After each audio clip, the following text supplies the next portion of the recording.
ready if you guys are ready.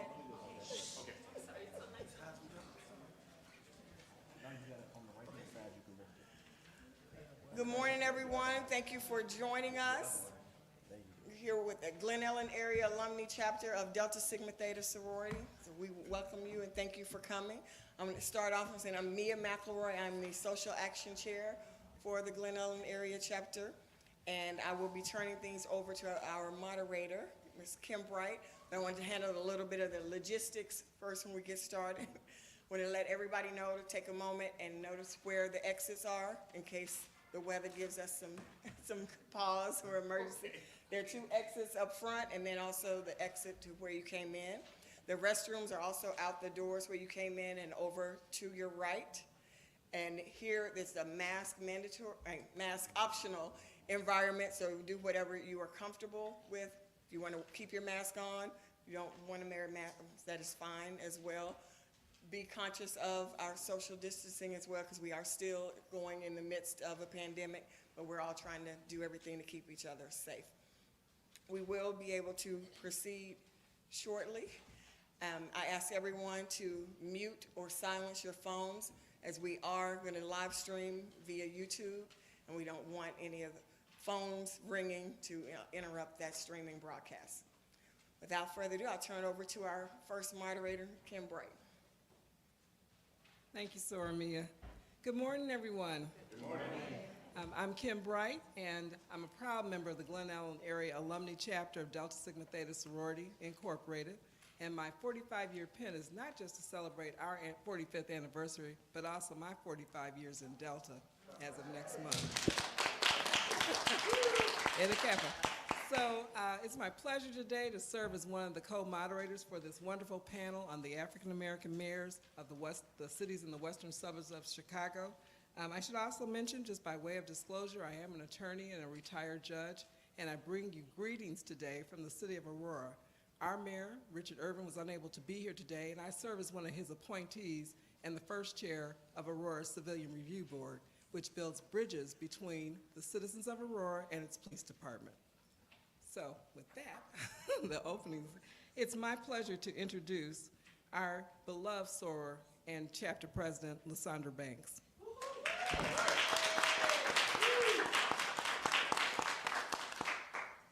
Well, good morning. Good morning.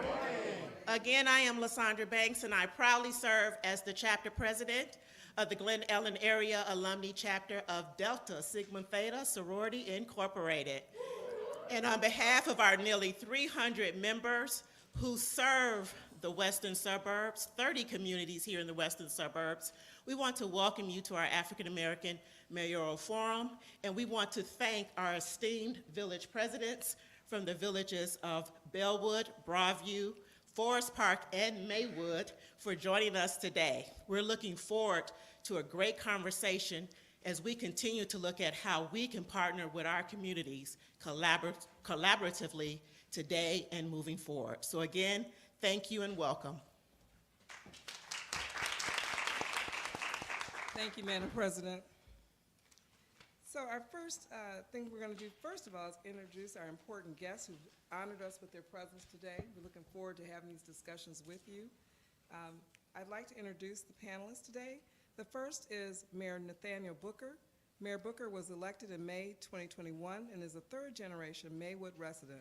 He is involved in a variety of initiatives and organizations that focus on prosperity for all in business, community, and economic development.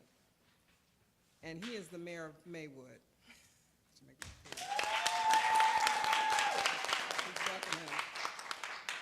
Please welcome Mayor Andre F. Harvey, who was elected mayor in 2017, which made him a 2-time history maker as Bellwood's first African-American fire chief and first African-American mayor. He has been a resident of Bellwood for over 50 years. Please welcome him today.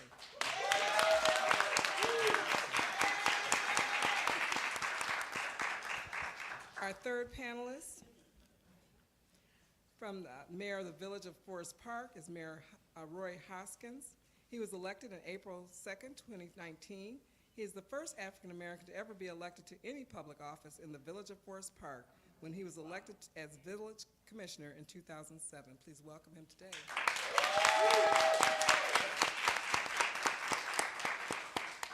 And of course, actually, this is ladies first, but we're honoring you, giving the spotlight to you, Mayor Thompson, thanking you for welcoming us to the Village of Broadview today. Mayor Thompson was elected the 7th mayor in the Village of Broadview and is the first African-American woman to hold the office. She is dedicated to promoting a vibrant local economy, strong neighborhoods, and a balanced, diverse community. Welcome, Mayor Thompson.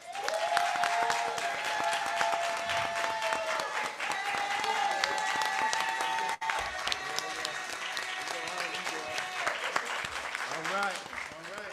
Okay, let's keep the party going. We're going to have opening remarks from our mayors this morning, and we will start ladies first. Mayor Thompson, please, if you would.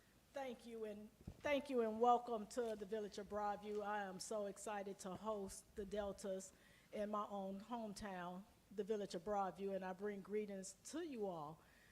The conversation, being an African-American woman in these times, and looking at the sisterhood that you all bring with the many different talents that you do have, I am so excited to have this dialogue. I can't wait to hear some of the questions that you may ask of us.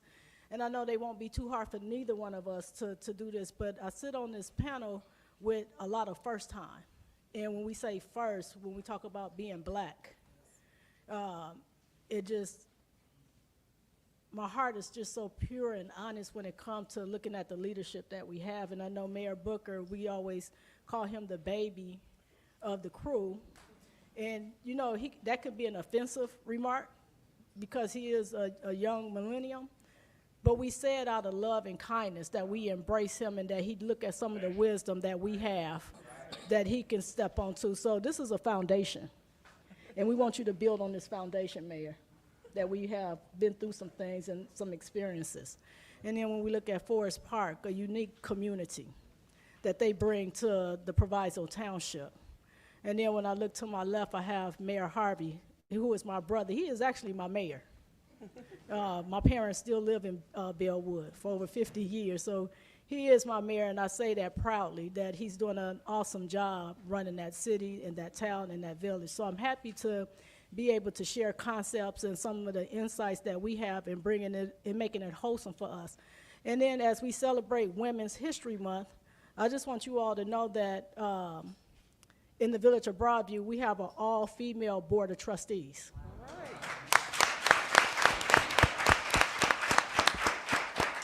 And so not only am I the first black woman to hold the seat, I'm the first black woman to have an all-female board of trustees, and I'm proud of that. I'm proud of that. So thank you for being here, and it's my pleasure to host you today. Thank you. Thank you, Mayor Thompson.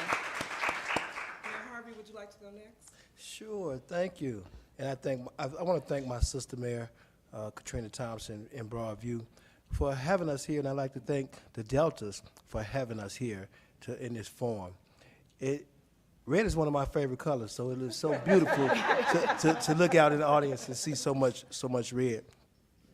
And I'd like to echo what Mayor Thompson said to my brother, Nathaniel Booker. And I know that I say that quite often, that he is the baby of the bunch, but I say it with love, and I say it that we want to ensure and make sure that you, as the youngest, pick up the torch and carry the torch and keep pushing and leading us into the future.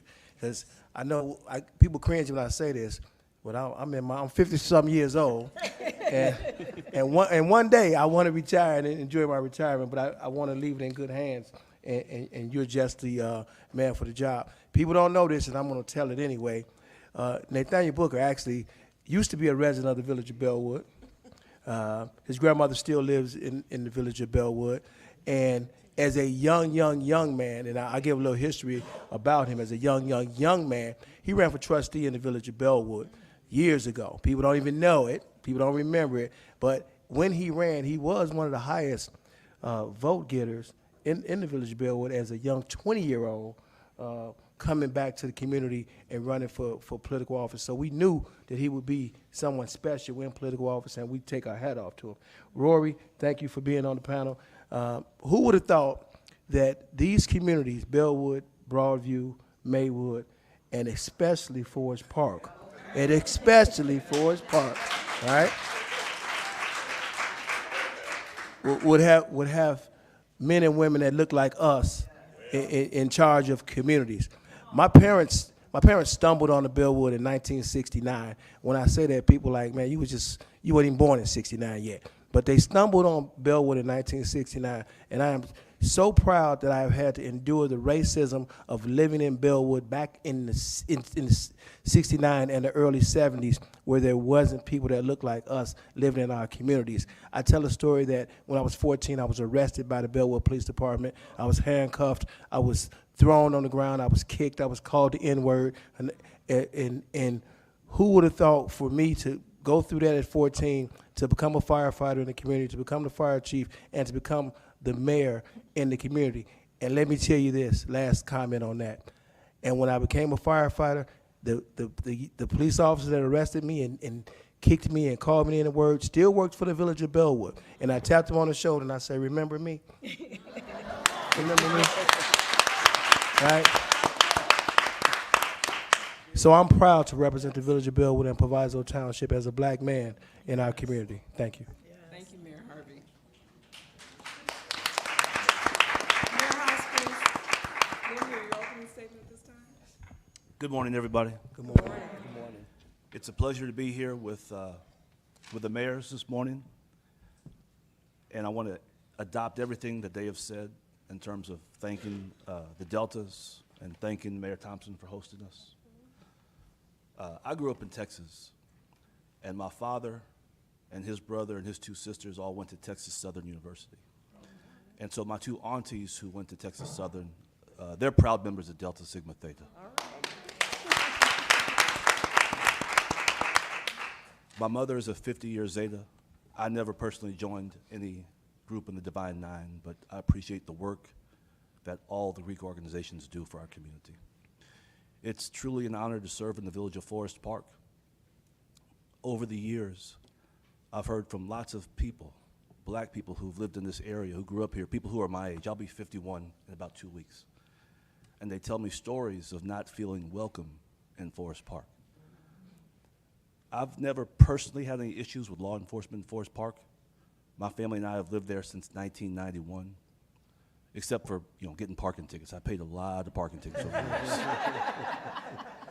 But I'll tell you what, where I grew up in Galveston, Texas, at the age of 15, I was stopped by a police officer for doing nothing but jogging. And I was about 40 yards away from my family's home. My father was the first black mayor in Galveston County. He was the first black Eagle Scout in Galveston County. I was from a very involved family. It was kind of annoying to be stopped in front of my own house. I was doing nothing but jogging, wearing shorts and a shirt and running shoes. So when we hear about Ahmaud Arbery, I think about what could have been. But in any event, I've made it through lots of experiences, good and bad. Growing up in Texas in the 70s, I've been called the N-word more than I care to say, okay? By people lots older than me, and I was as young as 7 or 8, just playing in my own neighborhood. But, fast forward, here we are. We're all in leadership. And I'll tell you something real quick about Forest Park. When I got elected in Forest Park, it's because I had been a volunteer soccer coach, and I distinguished myself that way. I had 3 kids in the school system, and they were all doing very well. And my wife and I attended every school function, every concert, every spelling bee, every parent-teacher conference, everything. But I will say that as a very young parent, when my son was about 6, one of the teachers, a speech therapist, simply dismissed me as if I didn't count as a father. Dad, you can go sit out in the hallway. She didn't really want to engage me. My son today is a Navy aviator. He's a graduate of Notre Dame University. So the schools served him well, and we tried to support his educational pursuits. So while we will all experience different forms of racism, whether it's overt or microaggressions, we just have to stand strong and remember where we came from, remember what our ancestors went through. So when I think of anything anyone does against me or to me, I know it could have been a lot worse 40, 50 years ago. So anyway, those are my opening remarks, so thank you for having me here.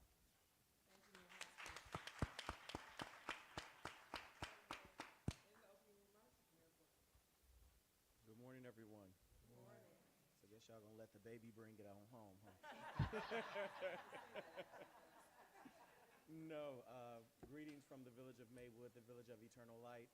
I just want to thank you all for hosting this event and bringing us all together. Anytime I can hear my brother, my sister, my auntie, my uncles, whatever y'all want to call them, it's always great to learn from those who have the more experience than you have, because you don't know what you don't know. You try to make the best decisions that you can make. You try to make the best decisions that you know will focus on moving your community forward, focus on moving your generation forward. But it's always good to see where you come from, to know where you're trying to go. Because if you don't know where you came from, you're going to repeat the same mistakes. So I love the fact that they do not allow me to recreate the wheel at times. And if I do sometimes seem like I'm trying to create a wheel, they'll come grab me. But realistically, the beauty and the thing that I love the most in regards to when we say hashtag one proviso, and we think one proviso, I mean, just like Mayor Thompson just said, Mayor Harvey is my mayor, because my family, although my grandparents moved into Maywood in 1961, my family moved into Bellwood in 1980 when my parents got married. So there's 3 of us that all have family still living in Bellwood.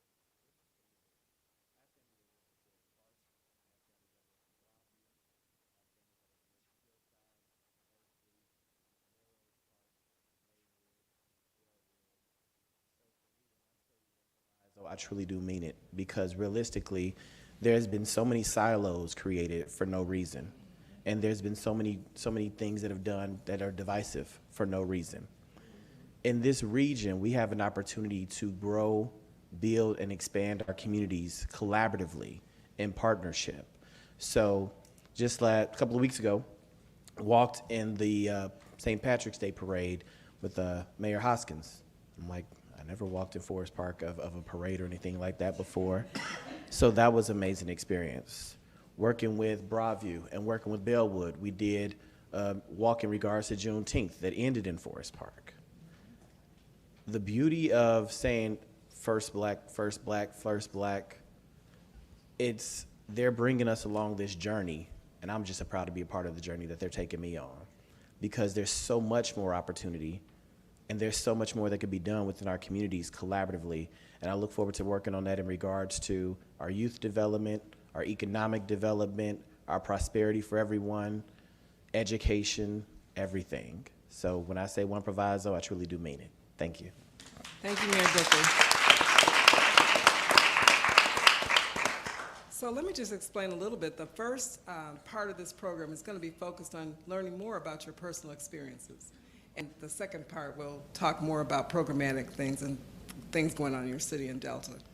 And you've already started along this path, actually, with your opening statements. So let me ask this question as our first question, which was basically, you know, great leaders often have great personal stories. When you think about Obama, you think about the fact that he was raised in Hawaii and lived in Indonesia in his education. And you've shared some of your personal stories, but can you also share, was there something that particularly inspired you to run for mayor? From your personal story. Yeah, look at you. That was good. I'm like, you were looking at, I'm like, gotcha. I see you. So realistically, honestly, for me, when I graduated from college and I came back home and I ran for trustee in Bellwood, that was like a fluke. Quite frankly, my boss, who worked for Proviso Lighting Council for Community Action, when I had first got done with high school, saying he wanted me to be a program manager for the Teen Reach program at Proviso Math and Science Academy at Proviso East, but he's like, but you don't have a degree. So my boss actually is the one who drove me to college, because we are the first generation college graduates in our family. And from that standpoint, when I came back, literally the week after I came back, I was asked to run for office. I'm like, what? I just got back, but I was helping the campaign. And yeah, so that was an experience, and that happened. Then we had a governor that cut the funding for the Teen Reach program that I had became the program manager for from PMSA and Proviso East. Then I went back into hotels because my background is hospitality.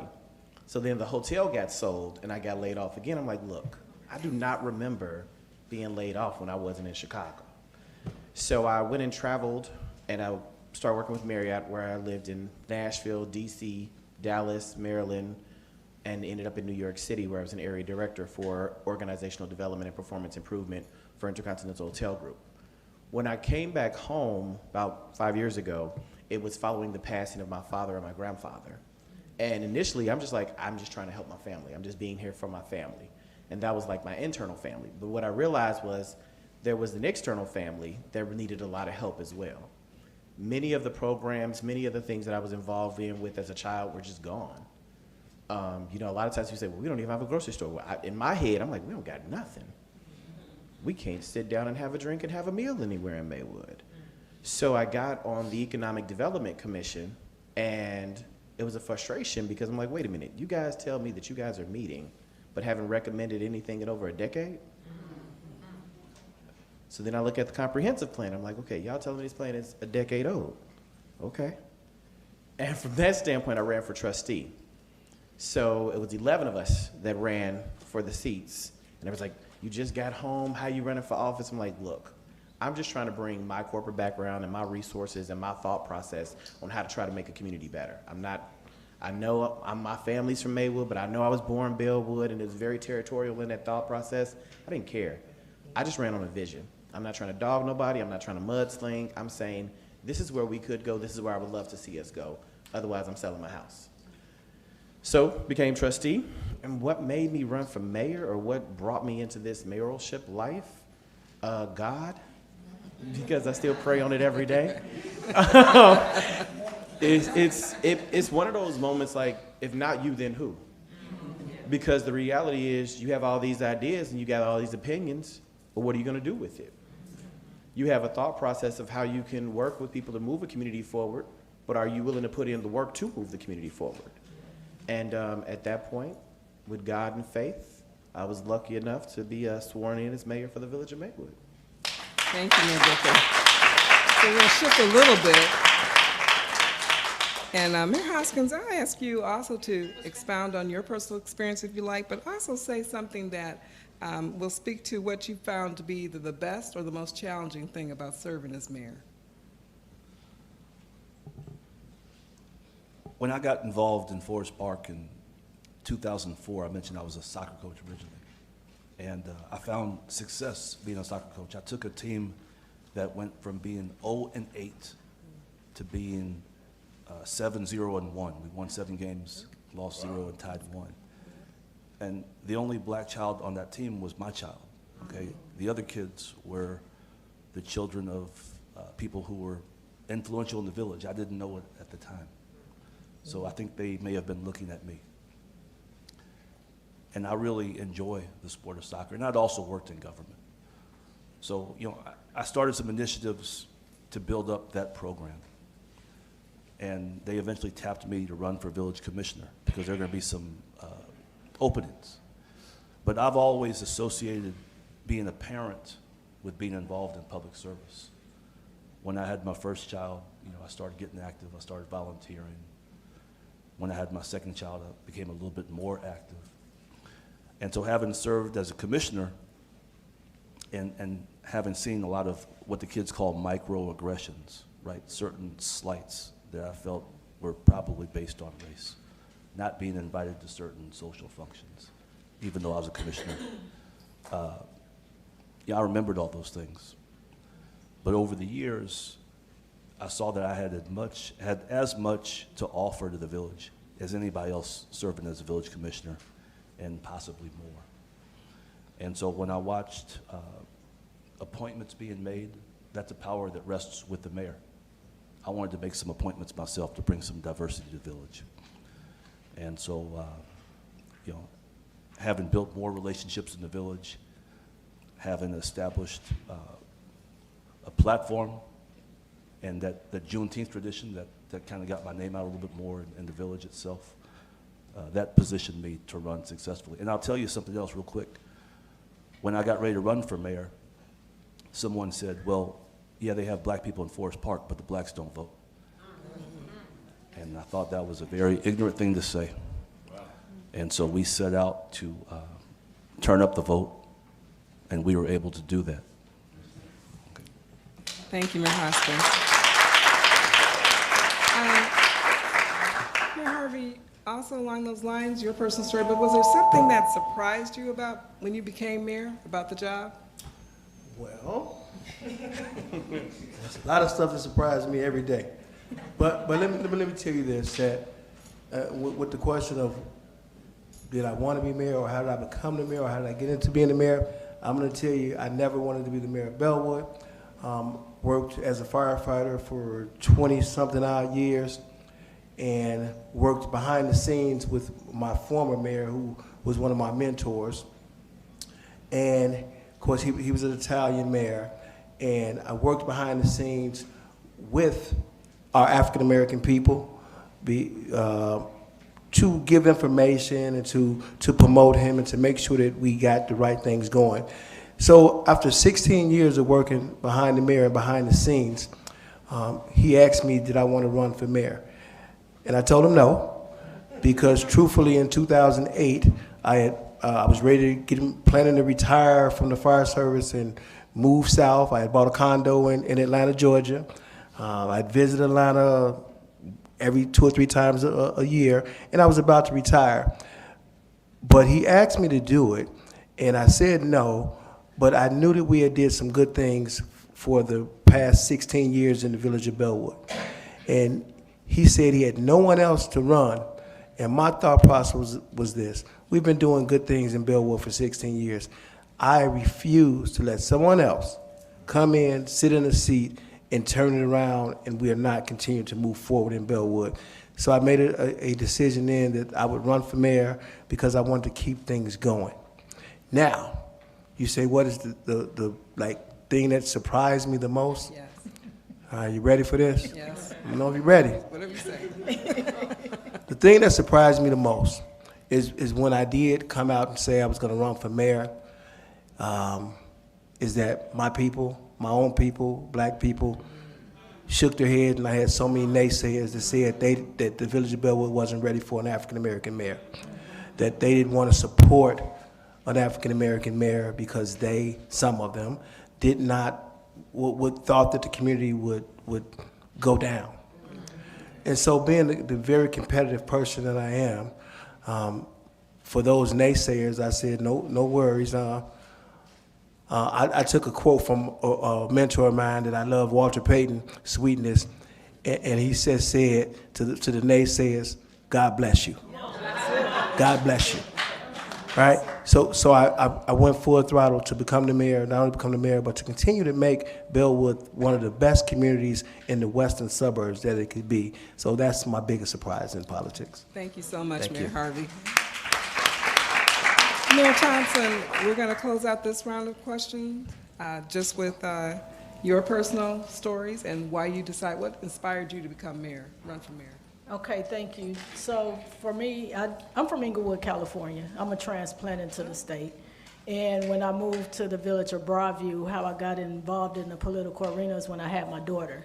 The Park District was lacking services for young children, and that was problematic for me because I didn't understand it. I come from a poor family, Inglewood, and we had access to the YMCA. And so now that I've moved to a community that looked like it had resources, the Lindop School was doing fairly well, they didn't have recreational activity for the children, and I found that problematic. I shouldn't have to go outside of my community for my own child. Right. And so when I lost my job in corporate America, I volunteered my time to tutor kids in reading and math, 5th through 7th grade. And I did it for free to the Broadview Park District. So now I'm inside the activities where recreational time took place for after-school services. And it was disheartening that they pride themselves on playtime versus academic time. And I've had a great life being educated, and that was important to me. So when I saw that, it was 5 seats, it was 1 seat up, but 5 people in this race. So I decided to run for Park District Commissioner. I didn't know anything about running an election, not like I do now. I didn't know any of those things, and so I had went to one of my colleagues, told her that I wanted to run. She was like, you need palm cards. And I was like, well, what is that? They literally made me palm cards at work, and it just said, punch 25. That was my punch number, punch 25 in my name. And out of 5 people in that race, the incumbent had been on the park board for over 12 years. And I beat out all of the contenders with 47% of the vote. And so I became a park commissioner. And so for me, in order for change to happen in the Black community, we have to read. We have to look at the legislations. We have to look at what creates policy to make our communities better. And that was the reason why I ran for the park commissioner, because something had to change. And so with that, we moving the park along, holding people accountable, especially the director that, the one employee that the board have, holding that person accountable. That person decided to just resign at a board meeting. And so the board asked me if I would become the executive director. So now I'm in an elected position. So I had to research what that looked like. So I had to resign off the board. So I resigned off the board to become the park director. And we did some amazing work as being the park director for the park district. So we moving along, and I'm in this political thing, and I'm getting to know our stakeholders. And at the time, the state rep was Karen Yarborough. And I had never been to Springfield. So I go to Springfield. I didn't know what I was doing. I just know I wanted something to happen. So I go and I walk in her office, and she said, "So, what can I do for you?" I said, "Well, we need money for the park district because we want to do more, enhance the facilities." She said, "How much do you need?" Okay, I don't know. So I just threw out a number. I said $200,000. And she gave us $200,000, and the rest is really history for the Broadview Park District. Wonderful. And so I don't take the seat lightly. When I decided, so how I became the mayor of Broadview is we have term limits in Broadview, 2 terms. And the former mayor termed out and was not successful overturning the term limits in the village of Broadview. And when he asked me to run, I turned him down 3 times. And this was in 2017. I have 1 daughter, and she is the most important thing in my life before this seat called the mayor. And so when I turned him down 3 times, and the last time he asked me, I said, "Let me check with Sydney." Because at this time, she was getting ready to graduate from St. Joe's. We were doing college tours, and I wanted to make sure that the decision that she had to make, that I was there to support that decision on what was best for her. And so when I went to my daughter and I said, "What do you think about me running for mayor?" And she literally said, "You love helping people. I'm getting ready to go to college, go for it." And that's when I ran to be the mayor of Broadview. Okay, thank you, Mayor Thompson. Okay, so I'm going to ask each of you just quickly to set this up for my co-moderator, the next portion of this program. Just tell us a little bit about your vision for your city. What kind of legacy do you want to leave as a mayor? And who wants to go first? I'll go ahead since I started. So for me, it's simple. When I became the mayor, our community was divided. Nobody was coming out. We didn't know what kindness was. And so for me, it's all about showing love and being kind. In communicating with people, get the information out, because if you get the information out, people is going to reciprocate that, and they're going to tell you what they want to see, or if it's something, poles hanging in the streets, or, we had a poll and resident, they walk and they send in emails and stuff, and they want to see action. And we are bringing action by being kind and loving. We have a lot of seniors in our community. And sometimes they can't pull their garbage cans from the curb back to, on collection day.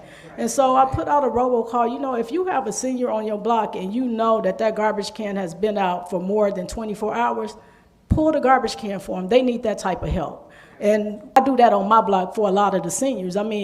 We have to take care of each other. And if we don't do it with being kind and showing what love is, the fight that we're in right now is a spiritual warfare. And most people don't understand what that really means in a political arena, but I stand on the word of God every single day that I serve this village of Broadview. And the vision for me is to leave it in a better place than I found it in. Thank you, Mayor Thompson. That's wonderful. I'm not sure this is working. Is this actually working? Mm-hmm. Okay. Okay, thank you. I can't hear. Mayor Hoskins, would you like to go next? Sure. I would like to see Forest Park be a more inclusive community. When I became a village commissioner, I mentioned I was the only black village commissioner. There was one black person on the school board. He had been appointed, so he had not been elected. But we pushed the idea of diversity, and that wasn't always welcomed. That's an understatement, okay? But in the time that I became a commissioner and advanced certain ideas and served 8 years, I saw that the political discourse changed. Forest Park was becoming a little bit more of a progressive community. And since being elected mayor, I've had the opportunity to appoint people to various boards and commissions in the village. So I appointed a black woman to the police pension board, and a black man to the fire pension board, and a black male attorney to the Police and Fire Commission, and there's 2 black ladies from the library. So there's a number of appointments that I've been able to make. And other mayors, they didn't look to the black population to make appointments. They only appointed people who they knew. And so I want my legacy to be having pulled people in to serve. I want other people to step up and run for elective office. Our school board has a black female school board president and another black female on the board. And so Forest Park has become a much more inclusive community. There's still employment actions to make. It's easier to make appointments than to actually make hires, because there's bureaucracy and there's formalities involved. But I would like to see us cooperate more with my neighbors to the west. This is not the first time that Mayor Harvey and Mayor Thompson and Mayor Booker and I have come together. I don't think it'll be the last, but Forest Park for a long time resisted being part of Proviso. Forest Park wanted to kind of be its own thing. And so that's something that I want to change. Thank you, Mayor Hoskins. Mayor Booker, what's your vision for the city? What legacy would you like to leave? Community. When I look at the village of eternal light, we're very dim at times.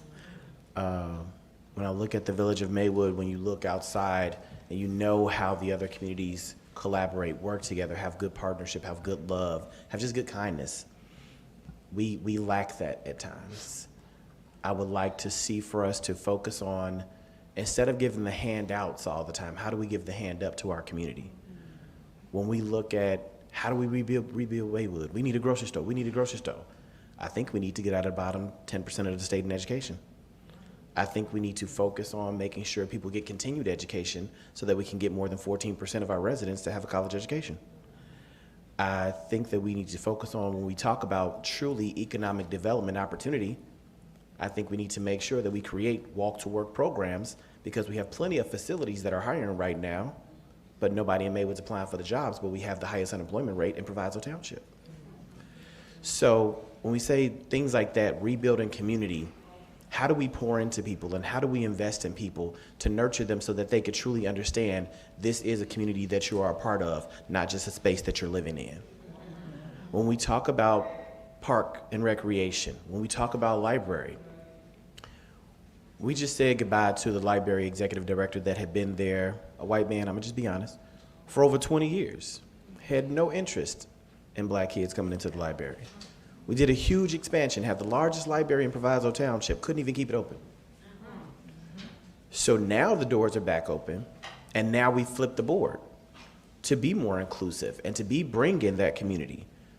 How do you have the largest library in the township that closes at 5 o'clock and the kids get out of school at 3:30? So now we're expanding our hours of operation. Within the Park District, we've done great collaboration and healing with the Park District. So the Park District in the village of Maywood used to be 4 different districts until the late 1980s. So you had it where the village owned some parks, the Park District owned some parks, the village had a park and recreation department, but there was also a park district. So the village would throw a concert on Tuesday, the Park District got their concert on Wednesday.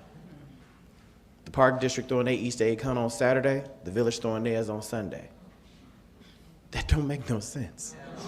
And we doing it all with tax dollars. So bringing and bridging that gap and bringing in healing.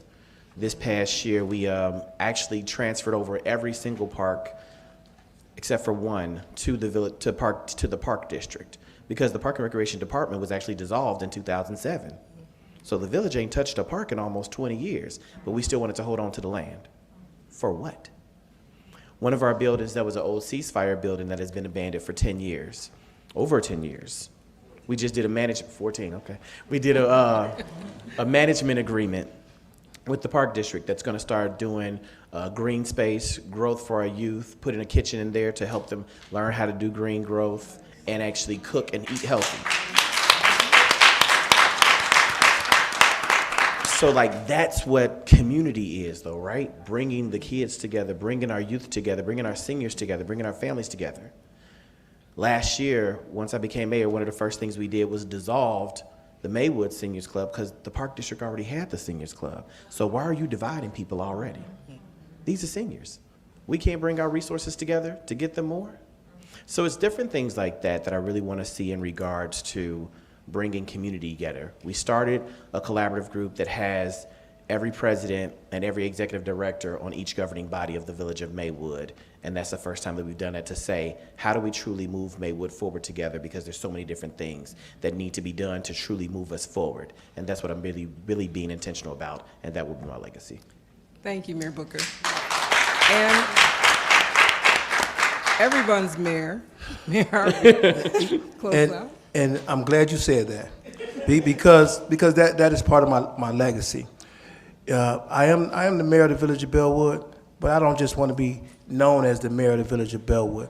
I want to bring all of our communities together. That's the greatest legacy that you can have. One thing that I remember when I wasn't the mayor and I worked for the village of Bellwood in a different capacity, every staff meeting that we went to, it was always, we didn't want to work with the village of Maywood. We don't want to work with the village of Broadview. We don't want to share our resources. We want to fight for monies from our legislators, but we only want to service Bellwood, Bellwood, Bellwood, Bellwood, Bellwood. So one of the first things I did when I became the mayor is I reached out to Mayor Katrina and said, hey, we have to work together. You know, the things that happen in Maywood, they don't stop when they come to 22nd Street in Bellwood. The things that go on in Broadview or Bellwood don't stop when they go to Broadview. If we don't come together and work together, we can't be successful. So that was one of my legacies. The other thing that I want is I want our communities, when you mention Bellwood, I don't want people to say, oh, that's the ghetto. Because I've heard that when I go further west, right? And I want to continue to stop people from making a little bit more money, a little bit more revenue, and saying, well, I'm moving west. Because ain't nothing really out there for you. We want to make sure everything that's out west is here in our communities. When people say, oh, I live in Oak Brook, or I live in Elmhurst, people kind of light up. When people say, oh, I live in Bellwood and Maywood, people kind of like the shoulders slump. So the legacy that I want to have is this is the place to be. We're working on economic development in all our communities to make sure that our communities have everything. Now, we do have to better partnership with our school boards and our library boards and our park districts to give our communities everything that you can get further out. So that's the legacy that I want to leave for the village of Bellwood. Thank you, Mayor Harvey. And I thank all of you today. I'll turn it over to my co-moderator, Mia McElroy. Thank you. I'll just start by saying this is good stuff, good stuff. I've been taking notes, so I'm eager for us to move into this section because you had the perfect transition of talking about economic development. But before I get started, I want to let the audience know you are able to ask questions. If you have questions, you'll raise your hand and someone will pass you an index card to put your question on, and we'll be able to do those at the end of the session.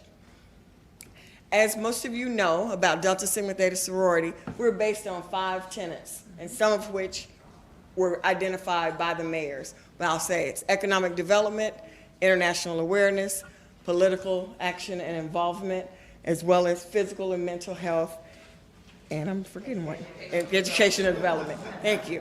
I can count on my sisters to keep me on point. But in those 5 tenets, you mentioned a lot of the things that we work on. And as a sorority in the Glen Ellen area and in this community, we want to partner to be able to offer our resources and our influence toward making an impact. And we want to partner with all of the communities that you represent to make that impact. So in doing that, I would love to ask some questions around the tenets that Delta focuses on, and you mentioned economic development, so we'll start there. And looking at economic development, we question to all of you, if you could think of something that you could acknowledge that you're doing in economic development, and then maybe an opportunity, something that you want to do that Delta and the community could get behind you on and help support to make that happen. And we'll go through each one of them, but we'll start with economic development. Y'all looking at me? So, hey, I go. We could go this way. Hey, listen, y'all ain't never got to worry about Mayor Harvey talking, because he can talk. All right, economic development. We have been hitting the ground running since becoming the mayor with economic development. We are currently trying to rebuild the 25th Avenue corridor right off the expressway. A lot of people know 290 and 25th. We started out some years ago with a Thornton's gas station that, ironically, the community was against. They were against it because it was a former school at that site, and the school had been abandoned for 10 years. But the community did not want to have a Thornton's gas station there because they didn't want more people coming off the highway, because as you may know, the old saying is the I-290 is sometimes called the heroin highway, where people drive up and down 290 and they get on and get off to do unsavory things. So the community did not want a gas station there that people can have as a point where they can get off expressway and make exchanges. But we fought to put that Thornton's there, and our community was like, we're gonna vote everybody out if you do it. But we fought to do it because we needed to start an economic development engine. And now that Thornton's gas station brings in over $1 million in sales tax revenue to the village of Bellwood.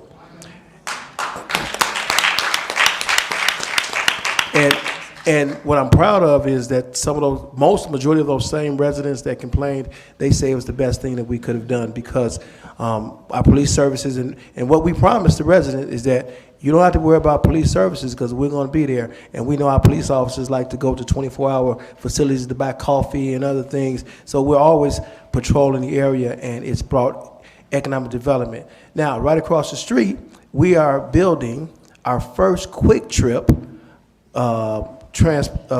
fueling station. And if anybody in the room knows anything about Quick Trip, they are mostly on the East Coast and mostly in the South. They chose Bellwood to be their first pilot station in this area, which is going to change the outlook for the village of Bellwood. And if you drive by there right now, they have bought over 5 acres of property, and they're tearing down 5 acres, and they're going to build a fueling center where you can fuel semi-trucks, which if you're going down 290, that's probably the last place you can get fuel for a semi-truck before you get to 355 or 55 or 294. So that's going to be a huge economic engine for the village of Bellwood. And what we've learned, and what I've learned over the years from being a young man, is if you have a raggedy old man that don't look good, hair all over his head and ain't shaved and I don't know how long, once you clean him up, shave him up and make him look good, put him in a nice suit, other people seem to want him for some reason, right? So what we learned is that economic development makes people want to come. So when the Thorntons came there, now Quick Trip wants to go across the street. And with the Quick Trip, now we have economic development along 25th Avenue. We're building a new senior complex at the corner of 25th and Washington, 80 units. On a property that's been vacant for the last 15 years. Right? U-Haul came in and moved their maintenance facility, sorry, Rory, from Forest Park to Bellwood. All right, that they have we have a new maintenance facility there that's worth a multi-million-dollar facility. On the north end of 25th Avenue, so you go over the bridge, people think it's Melrose Park, but it's actually Bellwood. Used to be an old truck stop when I first took office. And we don't want a truck stop in Bellwood. So now Duke Realty came in and purchased that property and put in a $30 million project there, a 300,000 square foot logistics facility that is going to house.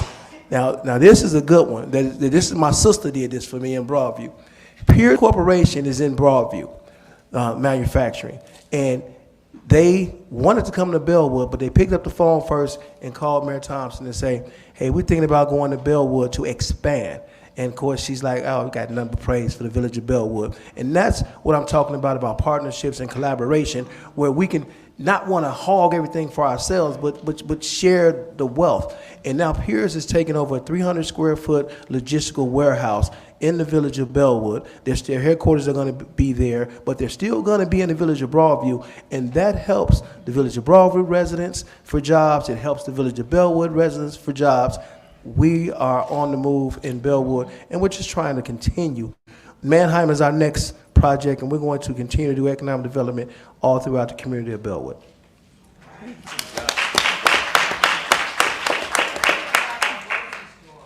Oh, the grocery store? Which grocery store?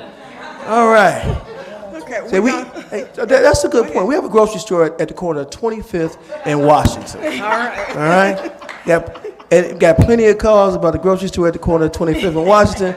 Used to be an old Walgreens building, and people were excited and calling me. And I had to actually go to Facebook and put out that the grocery store, I have to sadly tell you that the grocery store at 25th and Washington is not actually a grocery store.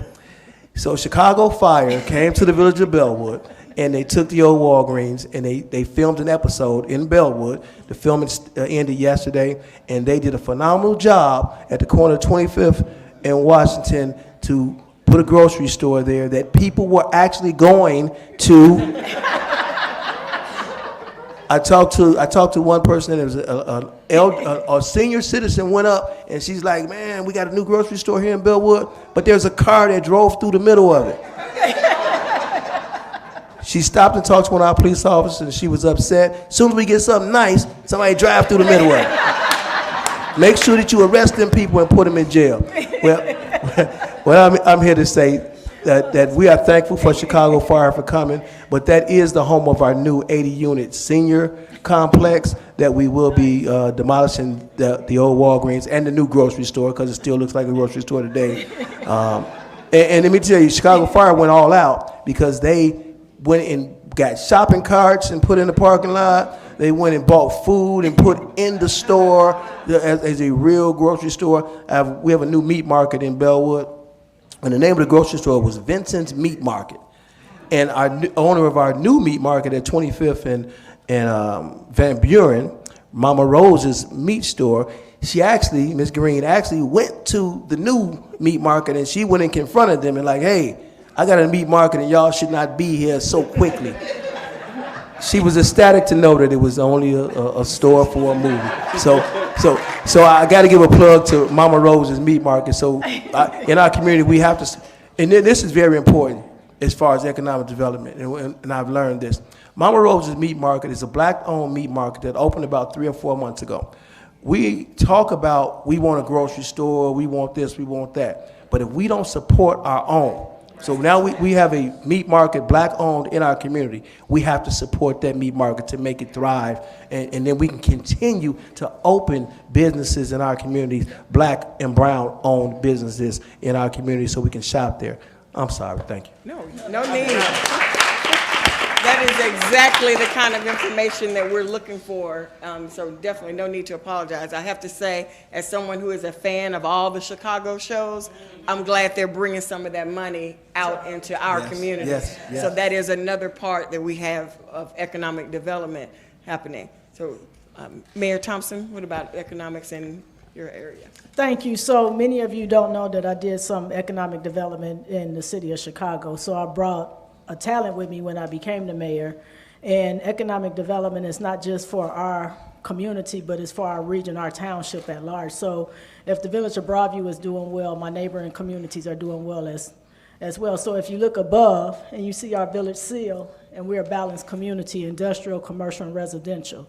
And so in the village of Broadview, we are landlocked. So that means we cannot tap into any new nothing. But in our industrial, and I'll start with the industrial corridor because that's where most of our manufacturing take place. In our industrial corridor today, I can honestly, and I'm proud to say, we have no vacancies. We are completely filled. About 2 years ago, we landed the deal with Amazon. Bosch sold their property. It was a bidding war between Purist Fuel and I believe Amazon, but Amazon outbid it. And so Amazon will be coming to the village of Broadview. They bought the building adjacent to them. So it's a 20-acre property, and I'm excited about this because what we don't talk about in the black and brown community is how we conserve our energy, how we look at clean initiatives, and that's one of my platforms for the black and brown community is to bring that platform to the table. And so Amazon has agreed to put solar paneling on their new facilities, go into an EV charging station, so their vehicles will be electric vehicles. And then on the consumer side, if you need to return packages or anything like that, and you drive an electric vehicle, you'll be able to charge your vehicle while you're doing that. So, you know, kudos to them. We also have Cannabis Cultivation. And so the last piece of property in the industrial corridor for us was that 50,000 square feet building. So that's to Hilo's lab. So they will be growing cannabis there. And so I have a meeting with them coming up next week as we talk about the build out and all of those details of that project. When we move into our commercial district, and that's on the Roosevelt Road corridor, that's where our focus is right now, is the Roosevelt Road corridor. And so that's more of our small mom and pop type stores. And when we build that, you know, we want people to be able to sustain. So we don't welcome everybody to the village of Broadview. Everybody got ideas, but my first question is, what's gonna be sustainable? How you plan to sustain when times get hard? You know, that's important because we want the businesses to stay, because what happens is when they can't sustain, then you have blighted buildings, you have vacant buildings, and then you have to tear them down, and now you got vacant lots. And so we want to be able to, you know, deliver to the residents that pay taxes to our community to say, I'm proud to live in Broadview, and we have all of these small mom and pop stores that we can support. And the whole thing is, for us, we have to recycle our own dollars. And so it's important for leadership in the village of Broadview that we always talking about our local businesses. Every department head that have services, that we look at home first, and we recycle our own dollars. We pay for our, we got True Value, so we buy products from there. Even though we can order online or we can go to the Home Depot, no, we choose to shop at our local stores because that's what sustains us. That's what, you know, those dollars, you know, support our education system. They support our park district youth programs and those types of things. So it's just really changing the mindset and the culture of the resident, because they're going to do what's big and fancy, but when we break it down to them and what makes sense and what they get the buck for their dollar, then they can really see the economic engine really changing and being transformational. And so that's how we look at development in Broadview. Last year, we did a ribbon cutting ceremony for a 72-unit senior housing development. And housing go hand in hand with development. And like Mayor Harvey said, you know, with the Purist Fuel, you know, them, you know, going to the village of Bellwood, they wanted to look here, but we don't have the space. So, you know, my whole concept is if people can live close to work, they're going to build housing. I don't know if you guys read the article in Cranes where Mayor Harvey was in the Cranes talking about the housing and stuff. You got to have housing stock for people to live somewhere. I would prefer to have, you know, safe places. You know, public safety is a big deal, and people have somewhere that they can go and reside. So they can go to Bellwood, but they work in Broadview, or they can live in Maywood, but they work in Broadview, or they can live in Forest Park, but they work in Broadview. That's when we talk about regional economic development and recycling our own dollars, because it's staying within our own township. And so we pride ourselves on, you know, making sure that we solidify deals. Now, our shopping center, last December, I think we went to a conference, Mayor Harvey and I, commerce conference, and we was meeting with some investors and those types of things. And what I found out that I didn't know was that our shopping center, out of the 1,200 shopping centers that's in the United States, Broadview ranks number 43 on that list of revenue. Of revenue. And so when you talk about that, and you know, we get people from all over that shop at that shopping center. And when we was in the pandemic, you know, a lot of my colleagues from other towns, they suffered because they had to close down, especially those that were in hospitality, restaurants, hotels, and those types of things. But what sustained us in Broadview was Target, Home Depot, and Aldi's. Those three big boxes sustained the village of Broadview. We didn't lack in anything. And we were able to continue with our mission, but cutting back on how we expend. So revenue was coming in because of that shopping center. In the shopping center, we will be able to have cannabis retail on our commercial corridor as well as the shopping center, but that's tied up in litigation. But once that come online, that'll be another source of revenue for the village of Broadview. And there's some things that's taking place that we just recently had, meetings that's gonna take place in the shopping center that I'm not privileged to talk about at this time. But if you're a Broadview resident and you in this room, get excited. Get excited. It's exciting. So just to wrap up, and you know, economic development is a huge part of what we do. And I know many of you don't know that we have the West Region Enterprise Zone, and that's how we work together as community. So on that enterprise zone is Bellwood, Maywood, Melrose Park, Broadview, and unincorporated Cook County. And so this is when we develop in our community, we are able to offer incentives to give some relief when these companies come into our communities, like tax relief for projects that they're doing and tax credits that they may get. So those are the things that, you know, the outside don't know what we all work on to be a part to drive economics to our own community. And we don't look at it just, you know, I think someone said that the silos that we have, I think this leadership team that you're looking at today have broken a lot of those silos, and we work together to collaborate. And we're real big on partnerships and collaborations. If I don't have the space, I know who got the space. It's either Bellwood or Maywood. They have the space to develop. And so I'm gonna always direct that first, you know, because I can't do it. So I'm not selfish and unconscious of what that looked like for us, but it's a shared collaboration, and partnerships truly do work. And it's not just with one another, it's with our business stakeholders, it's with our nonprofits, it's with our faith-based organizations on what this work really looked like.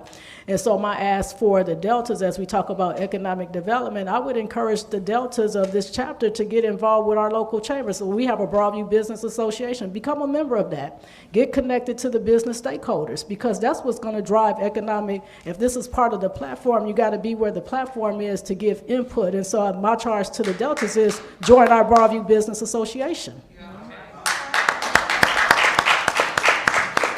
Mayor Booker. All right. It's a hard act to follow. No, it's not you. So right now, focusing on in the village of Maywood, when it comes to economic development, one of the biggest things that we're focused on right now is our infrastructure. When you think about our Fifth Avenue corridor, our St. Charles corridor, and many of our other commercial corridors, right now, if everybody came in to buy up that entire corridor, we don't have the infrastructure to sustain it. We have more than $340 million worth of infrastructure issues in the village of Maywood. So we gonna work on that too. But realistically, that's like the first key component in regards to it. We need to focus on our infrastructure issues, and we need to focus on our streetscaping. They can actually be something aesthetically pleasing that would attract a business. So right now we're looking at the feasibility in regards to our streetscaping projects to attract those businesses, while at the same time looking at our water system that's almost 100 years old, looking at our lead service pipelines, looking at our streets that have been the same for 30, 40, 50 years, which, by the way, Washington Boulevard is now fully funded to be redone. And having very, very intimate conversations with Speaker Welch, Senate Majority Leader Lightford, and Congressman Davis. That is a fully funded project, so you guys will see that. Right now, they're doing the feasibilities of getting all of the work done at one time instead of just putting some pavement over some 100-year-old problems, because that's what Maywood has done a lot of in the past. You would get the new street, and that's great. The pipe that bust right after you put the new street in, now you got to dig the street up because you didn't replace the 100-year-old pipe. So that's what we're focused on right now. How do we see what you don't see, and how do we make beautiful what you do see? That's one of the biggest things that we're focused on. We talk about economic development. We do have Aetna Solutions, which used to be Aetna Plywood. Initially, they were relocated and leaving from the village of Maywood. We got them to stay, and now they're closing one of their locations in Cicero to expand in the village of Maywood. We have National Cycle, who builds within the village of Maywood. They're doing a $30,000 square foot expansion right now in the village of Maywood to stay. At one of our locations that used to be a Canada Dry facility that was closed for years, they're now building an 84,000 square foot facility that'll be a distribution center. So that'll be great for the residents in regards to jobs and bringing that retention. We have AVW that does car parts. They're doing a 10,000 square foot expansion right now in the village of Maywood. We are in conversations with 2 different entities at 2 different locations to actually have a place that you can have a glass of wine and have a full meal at a full service restaurant in the village of Maywood, which we currently do not have.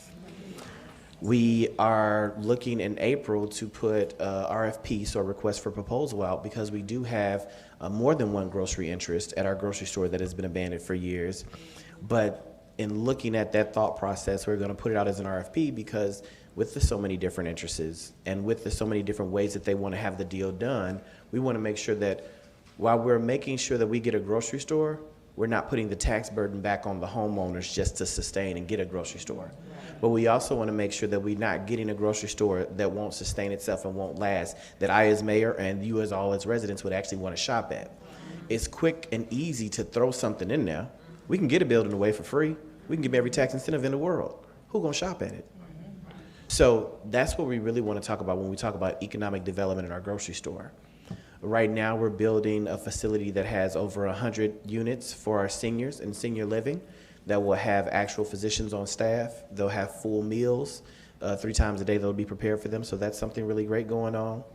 Along our Roosevelt corridor, we're looking at, not even our Roosevelt corridor, I'm gonna just be honest. So if you go every business corridor in the village of Maywood, everybody sees some blight, everybody sees some abandoned buildings. And like, why is nobody buying in the village of Maywood? You have so many properties that are behind on property taxes that can't be sold. You have a car lot that is abandoned that is $2.2 million behind in taxes but goes up for a scavenger list sale every year to the Cook County. Nobody's buying those taxes. So right now we're working with the Cook County Land Bank because we have over 191 pens in the village of Maywood that are behind on taxes in regards to our residential and our commercial corridors. Until we as a village, which I still do not know why we didn't do it, but we're doing it now, working in partnership with the land bank to get those properties foreclosed on, provide them to the land bank, get the taxes cleaned up, and then the village will take them back. So then we can do pitch contests. If you think you want to bring your business to the village of Maywood, we have a property for you. Here's the property. Here's what we would like to see in that corridor. Do you have the best idea?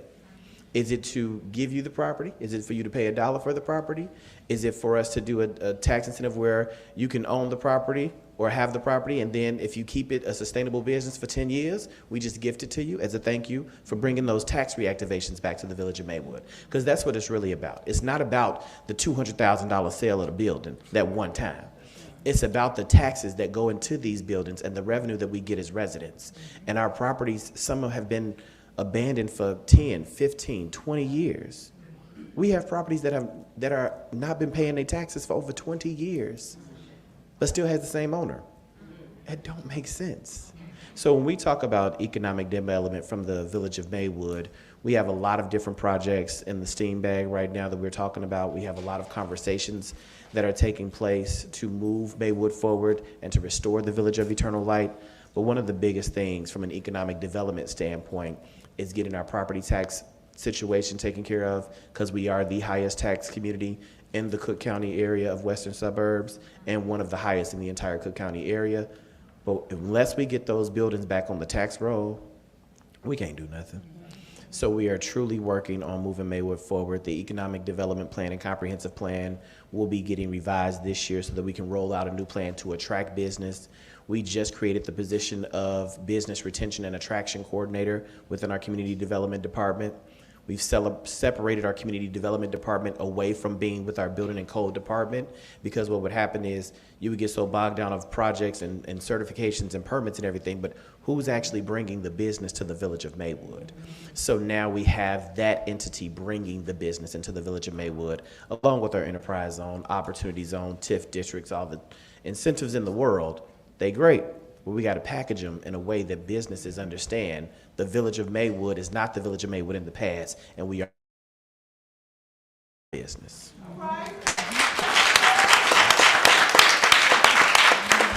Mayor Hoskins, on your economic development in Forest Park?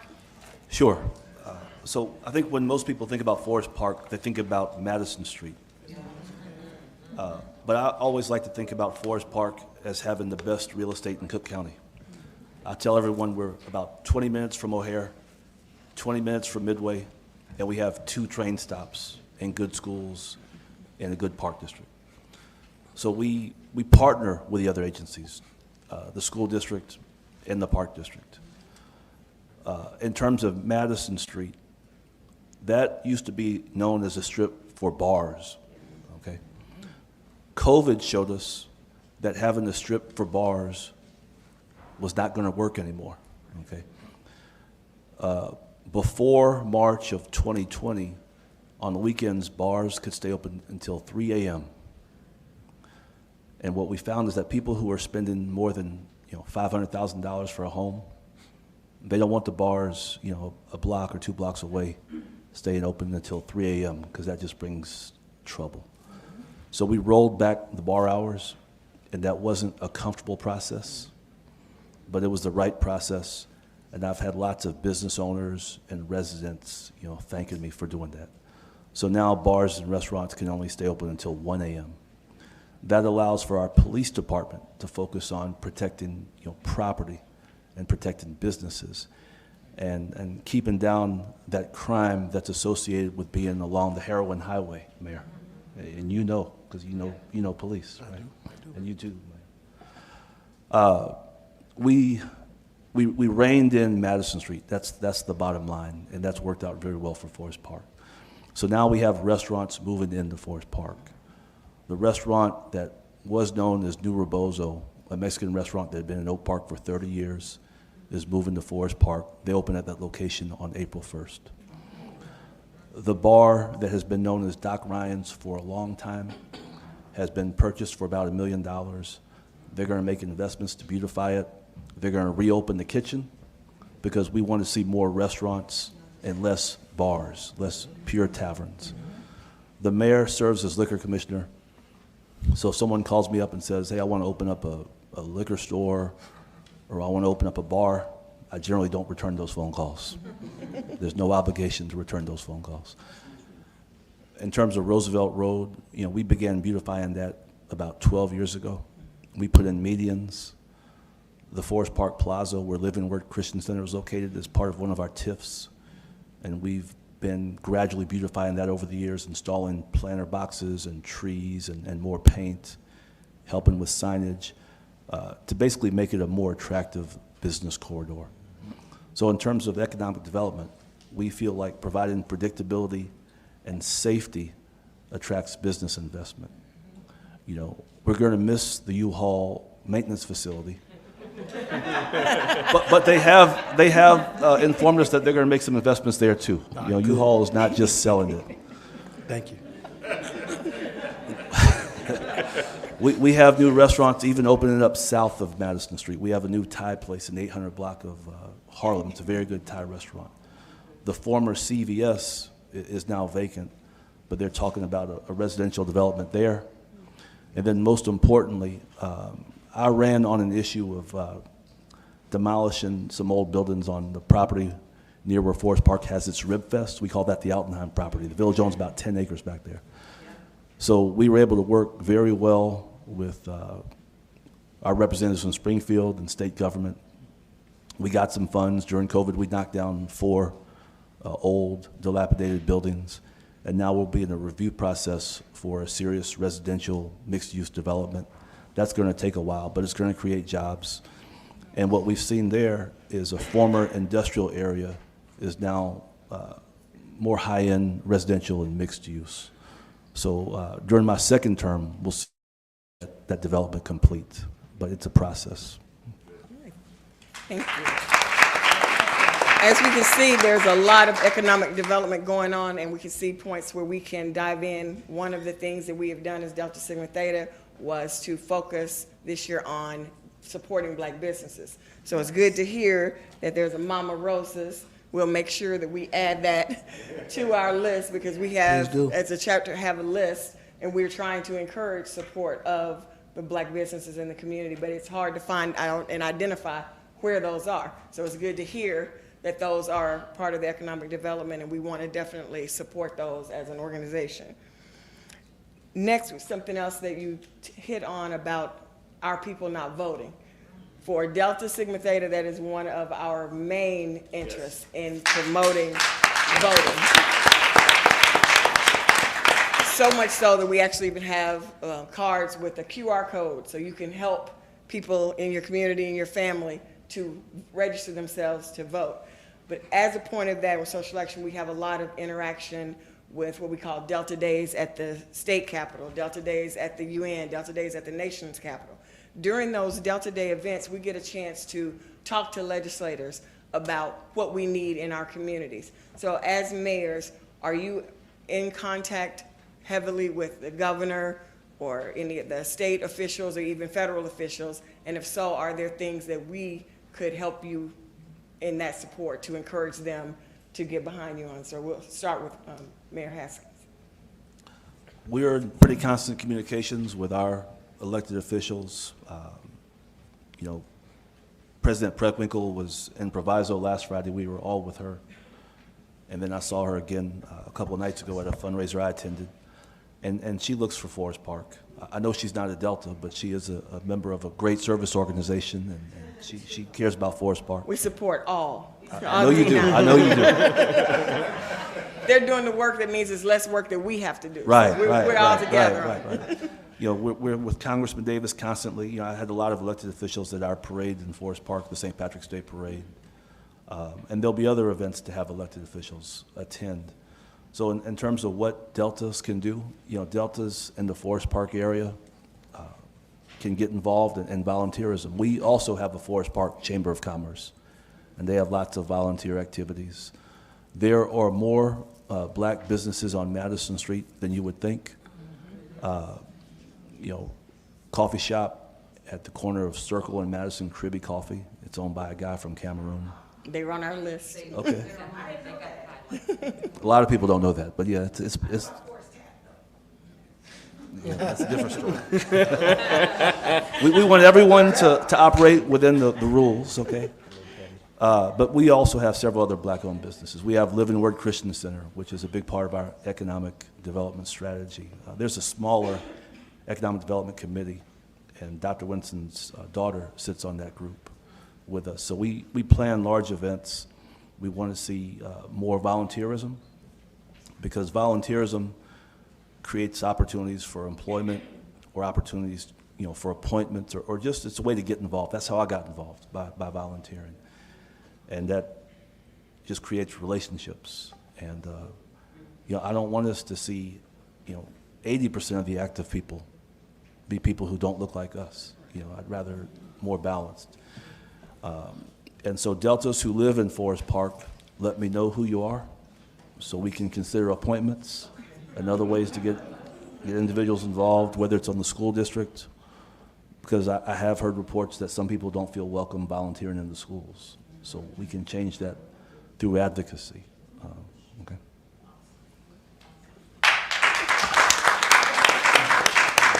Any of the other mayors want to speak to voting or social action, anything that's happening in your areas, or anything you'd like to see with assistance with voting registration or voter mobilization, or anything that the sorority could assist in?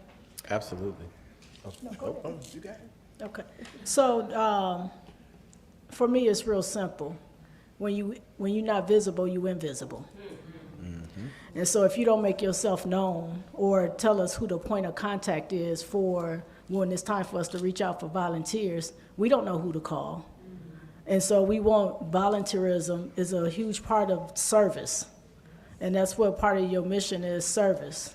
And so, again, I will say, when you're not visible, you invisible. And it's so profound that we get connected when we talk about voter registration. Like here in the village of Broadview, any new resident that purchases a home in Broadview, I personally go knock on their door and welcome them to our community, and I encourage them to change their voter registration immediately, because now we're talking about local elections. And sometimes we get so bogged and caught up on the state level elections and the federal elections that we're not concerned about what the local elections and how that really matter. And so we built a platform, and we've even started in the Proviso Township. We now have the Tour de Proviso, where we have this bike ride that the village of Broadview, Maywood, and Bellwood created 2 years ago. And when we first started, we had about 150 riders. Last year, we had 300 bike riders. This year, Broadview was able to secure a $4 million bike path. So when we talk about huge initiatives in the black community and we talk about service, yeah, we want your support. We want you to come out and participate, but not just for the photo op, but for the work, because it's service before self. That's it. That's it. Mayor Booker? So I'll say I have a very close connection to your chapter and your president that I love so much. She know what I want. So here we are. We have, in the village of Maywood, you'll have 10,000 people that'll show up and vote for a president. You'll have about 8,000 that'll show up and vote for a governor, but less than 2,200 that'll show up and vote for a mayor. That don't make no sense. No. And the reality of it all is, I would love to see how do we not only get people newly registered to vote, but how do you reactivate that energy in caring about local community? When we talk about what's going to increase our education, what's going to increase our economic development, it's going to be people understanding that you're bigger than focusing just on the nation. You know, when you make jokes, you know, Barack Obama not going to come knock at your door, but Mayor Thompson will, right? We have to focus on that on a local scale. You know, so many times you have vacancies of people running for Park District, Library, School District. I don't want to do that. I don't want to do that. And then you sitting there putting the same person on 3 different boards because nobody else wants to serve. And then you get mad because they got sat on all 3 boards. And I turn to you and I say, well, did you run? Right. So the reality is civic engagement. How do we get that activated on a local level is what I would love to see DST and everyone else focus on. How do you get people out to vote when it's time to focus on the local issues? You know, Speaker Welch can do everything he can on the state level to focus on infrastructure, to focus on mental health funding, to focus on resources. Congressman Davis can do everything he can on a federal level. We dealing with it every single day. Every day. But this is the most, I will say, one of the most thankless things that really, like, how do you have people who care more about who the president of the United States is versus the person who decides who picks up your trash, what your water system look like, focusing on what your education system look like, what your streets, what your schools, everything. Like, we, as a local municipality, as a local school system, as a local governing body, you say, my parks are 30 years old, okay. And I talked to Congressman Davis, okay. Did you talk to the park district? You know, so I think if we can actually get people more locally engaged, I think that would be so amazing. And then another thing that I'll give to the ladies of Delta Sigma Theta, if we could focus on female youth programming. One of the things I will say is right now, the Alpha Phi Alpha Fraternity Incorporated did bring their programming back to the village of Maywood, because I had sat down and had a lovely conversation with them. It made no sense to me that you are chartered in the village of Maywood, but your programming is in Hillside. You have partnership right here in the village of Maywood where now half the time you are getting the space for free. You were paying for a rental hall at a hotel. That don't make no sense. So now they do their programming at the Lyford Recreation Center. So we have it where we're focused on My Brother's Keeper. We have it where we're focused on the Alpha Lights program or Alpha Quest program. It was Alpha Lights when I was younger. I was a part of it. We have it where we have different programming where we're doing boxing now, more programming where we're doing football, basketball, baseball. But I'm going to be honest, that's more male entity. Not saying that the girls can't come, because they can, and they do. But when y'all going to start a jump rope team? Something simple. When are you actually going to invest? Like, there is a lot of investment with the Black Star Project, with the Alpha Program Quest, and all of that in our youth and our men. And I'm going to keep fighting for the men to get investment because I love y'all women, and I know this is like the decade of the women, and we're going to keep rolling with that. But we are still pouring into our young men. But I will say there is a slight gap where we're allowing our young ladies to kind of be left behind. So if we could really pour into that a little bit more, we have the Lyford Recreation Center available to you, the Maywood Park District available to you, the Old Masonic Temple available to you, the Maywood Public Library available to you. Anywhere else that we have plenty of facilities available. We just need the bodies and the programming.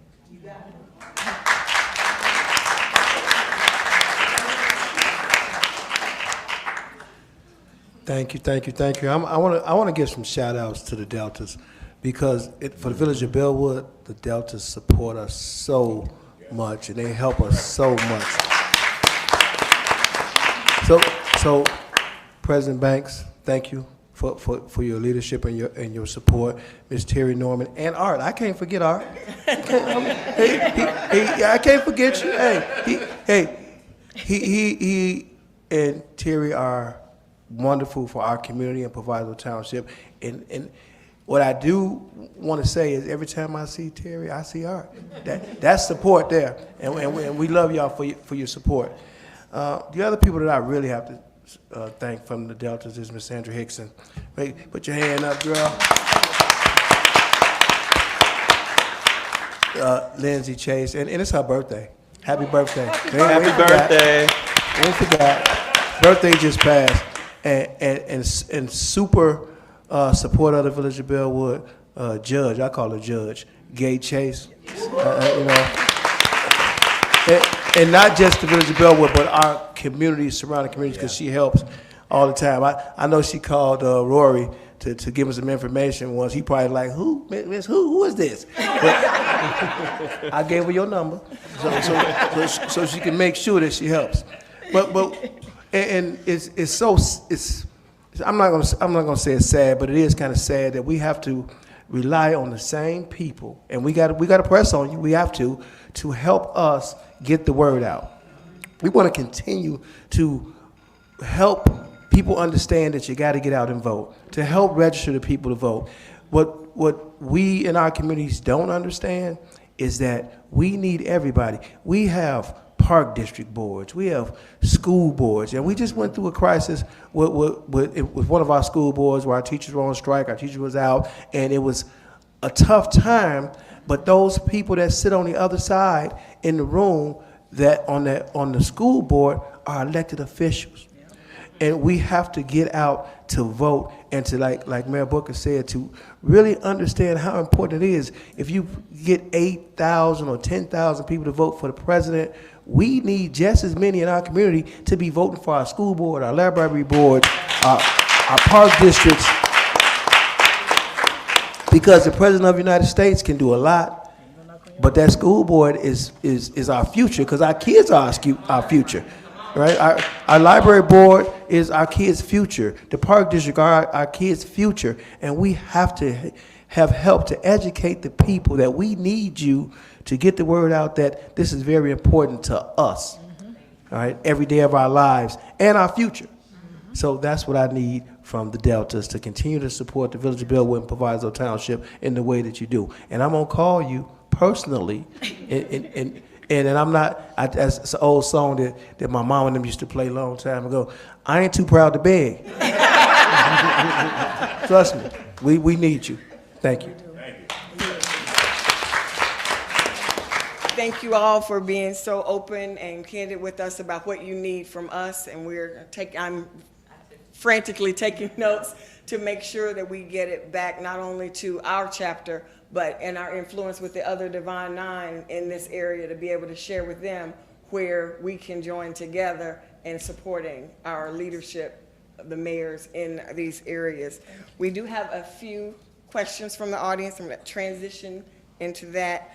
We have a question that says, as a teacher, what initiatives and programs or bridges are you working with for our high school and district board and unions to move our schools forward?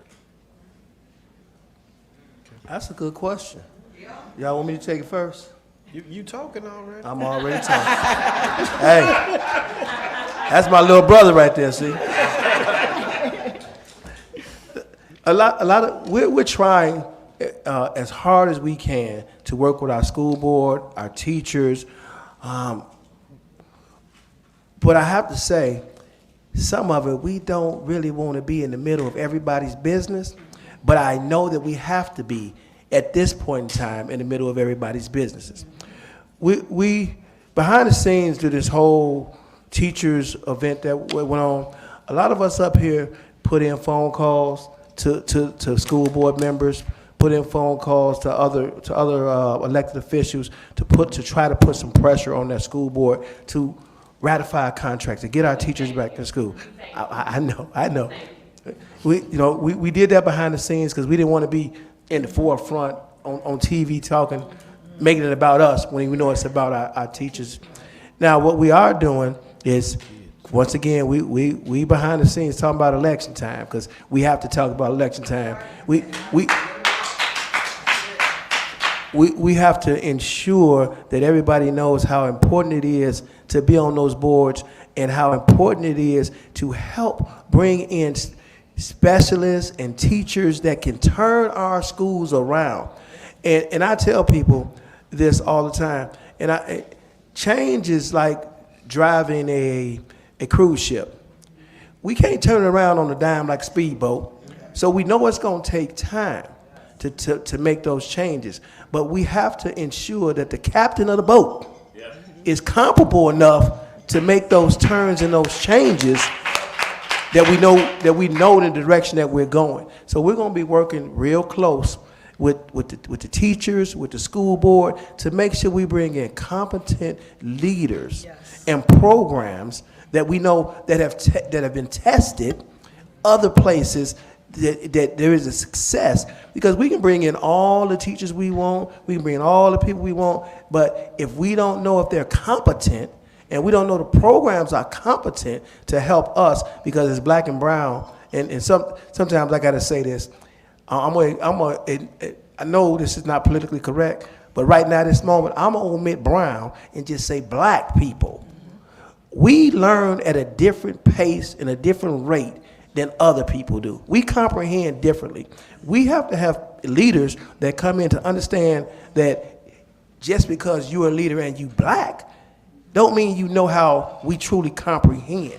And you have to bring in programs that's going to be able to teach. Our black young men learn different than our black women. But they all are different, and we need people with different ideas. And we're going to ensure that we're pressing and keeping our foot on the gas and keep our hand in the back of the people that are in leadership positions to lead our schools, to bring in the right people so we can have success in our communities.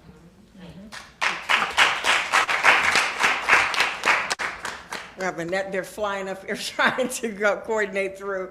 We do have one about how important is emergency preparedness and response management in light of things like when we had the COVID situation, when we have weather situations. How is that handled at a local level with the villages?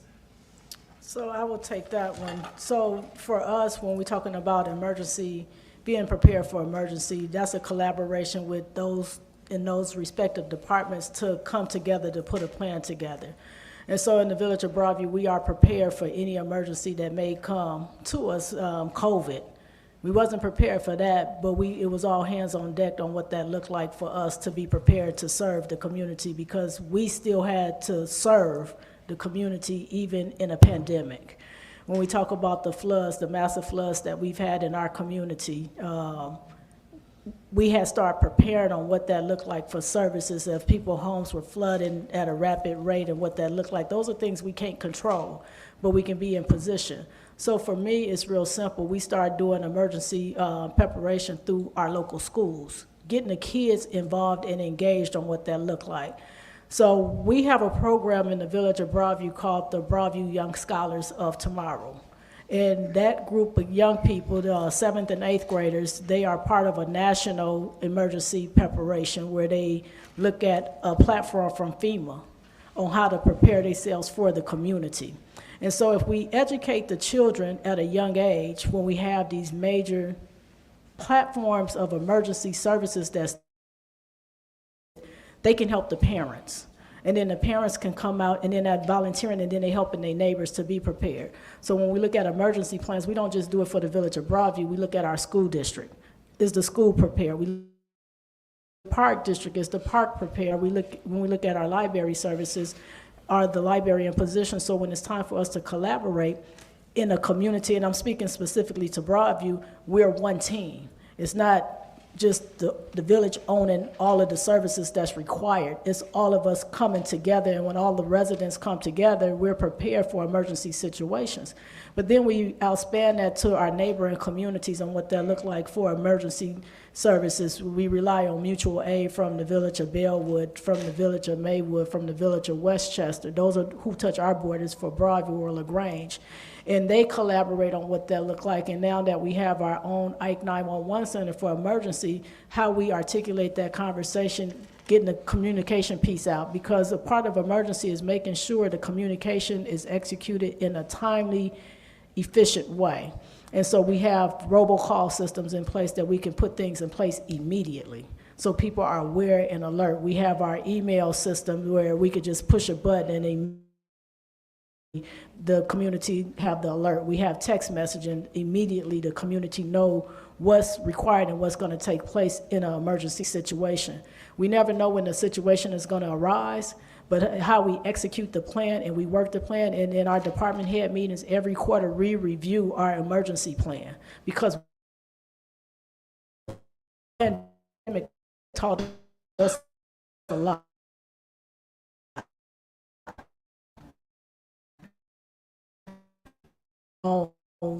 We didn't know what to expect, and we just started shutting things down. We was the first in the county to shut down a municipal building.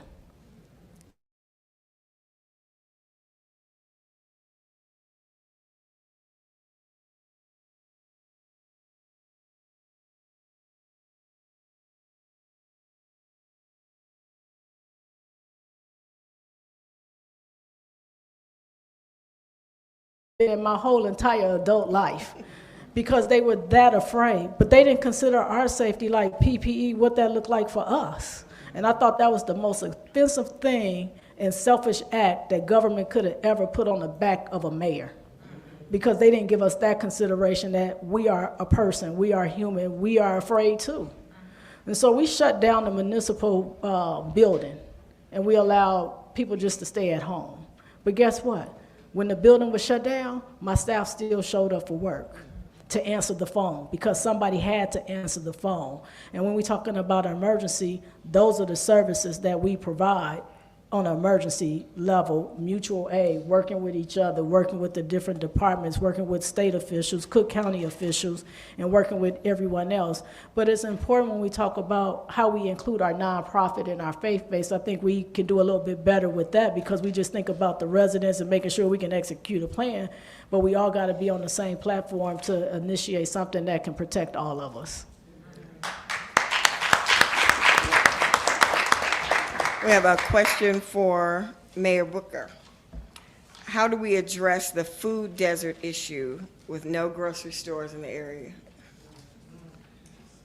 We stop acting like we are in the deep south and the next grocery store is 15, 20 miles away. We are not a food desert the way that food deserts are identified in the past. I'm just being honest, because we get this conversation so many times, right? You can get to over 10 grocery stores in less than 10 minutes. When people say food desert, I'm thinking about Willacoochee, Georgia, that you only can get to, yes, that you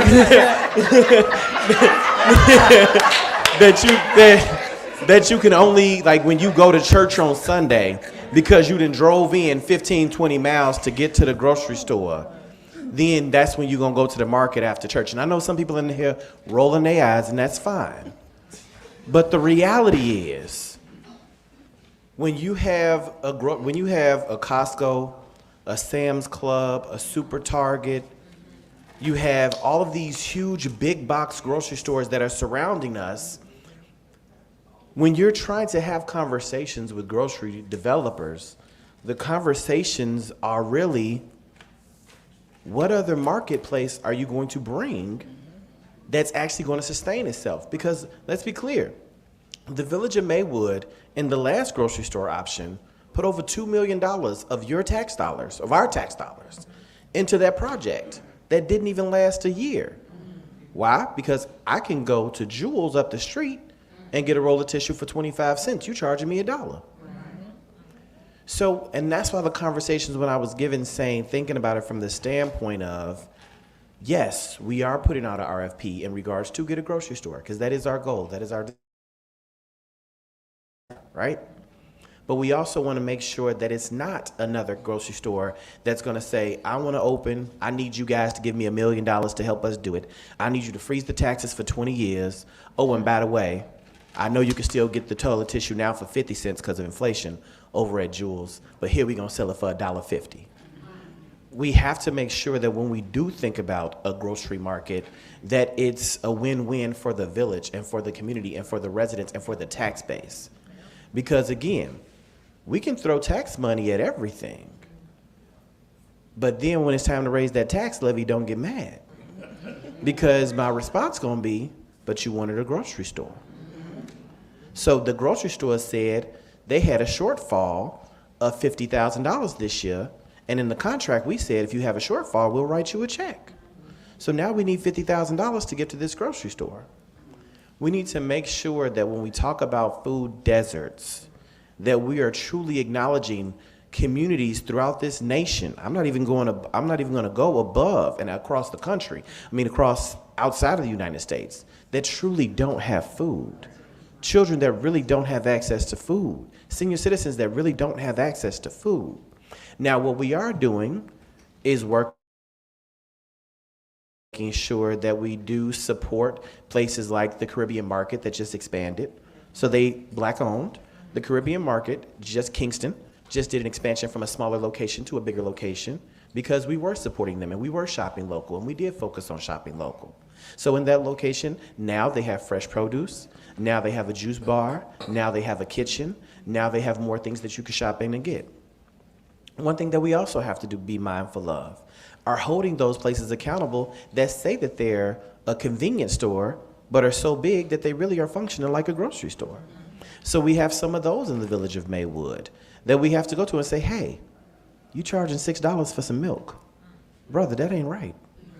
We have to go have those conversations with them. And we also have to be mindful of those who are not good partners to the community to say, we might have to get you out the way to truly get a grocery store in, because when a grocery store comes and sees every other convenience store says they're fresh produce because they have an orange and an apple inside, that's problematic for the attraction of a grocery store. We have within the Village of Maywood a program called Veggie RX, where every week we provide fresh produce to any resident that is low income. Any resident that's not low income, you can buy the bag of fresh produce for $7, as well as we provide it to our seniors as well on a consistent level.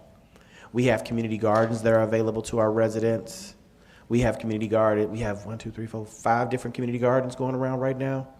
We also have more community garden spaces that they're looking at developing this year with our junior grower program. So there are resources.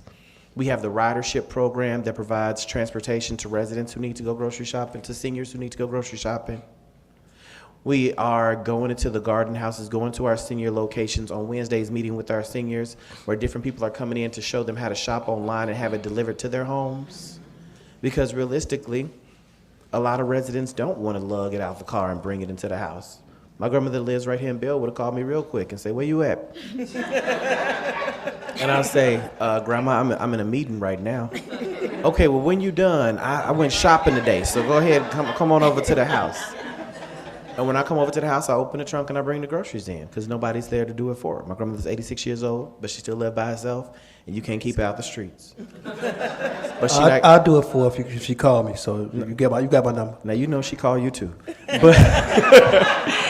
But in all sincerity, like when we use words matter, and I think when we say food desert, not acknowledging, yes, the village of Maywood does not have a full-service grocery store. But in the reality, when you look at the proximity of what we have around us, we are not what the term food desert even described is. But we are truly looking to get a vendor that could be a grocery market in the village of Maywood. We are also looking at other locations along the Roosevelt corridor that could potentially be a grocery market that is not a grocery market right now, that the village is aggressively looking for getting that property within our realm so that we can market that. Because realistically, when you look at 5th and Washington, where the right way is, in order to sustain any of the grocery stores that I said that we can get to it in a 10-mile radius, not one zip code can sustain a grocery store by itself. So first thing, we got to take care of the aesthetics thought process, the mental thought process of the village of Maywood to get residents to travel more so into it versus travel around it. We have to work on our infrastructure. And again, we have to make sure that when we are attracting that grocery store, that Proviso Township is supporting that grocery store, not just the village of Maywood, because if we don't, it won't sustain, which is what we just saw happen $2 million later. Can I get a word in? I want to support Mayor Booker because the word food desert has come up in the village of Bellwood as well. People they want to keep on saying food desert, and it is a buzzword.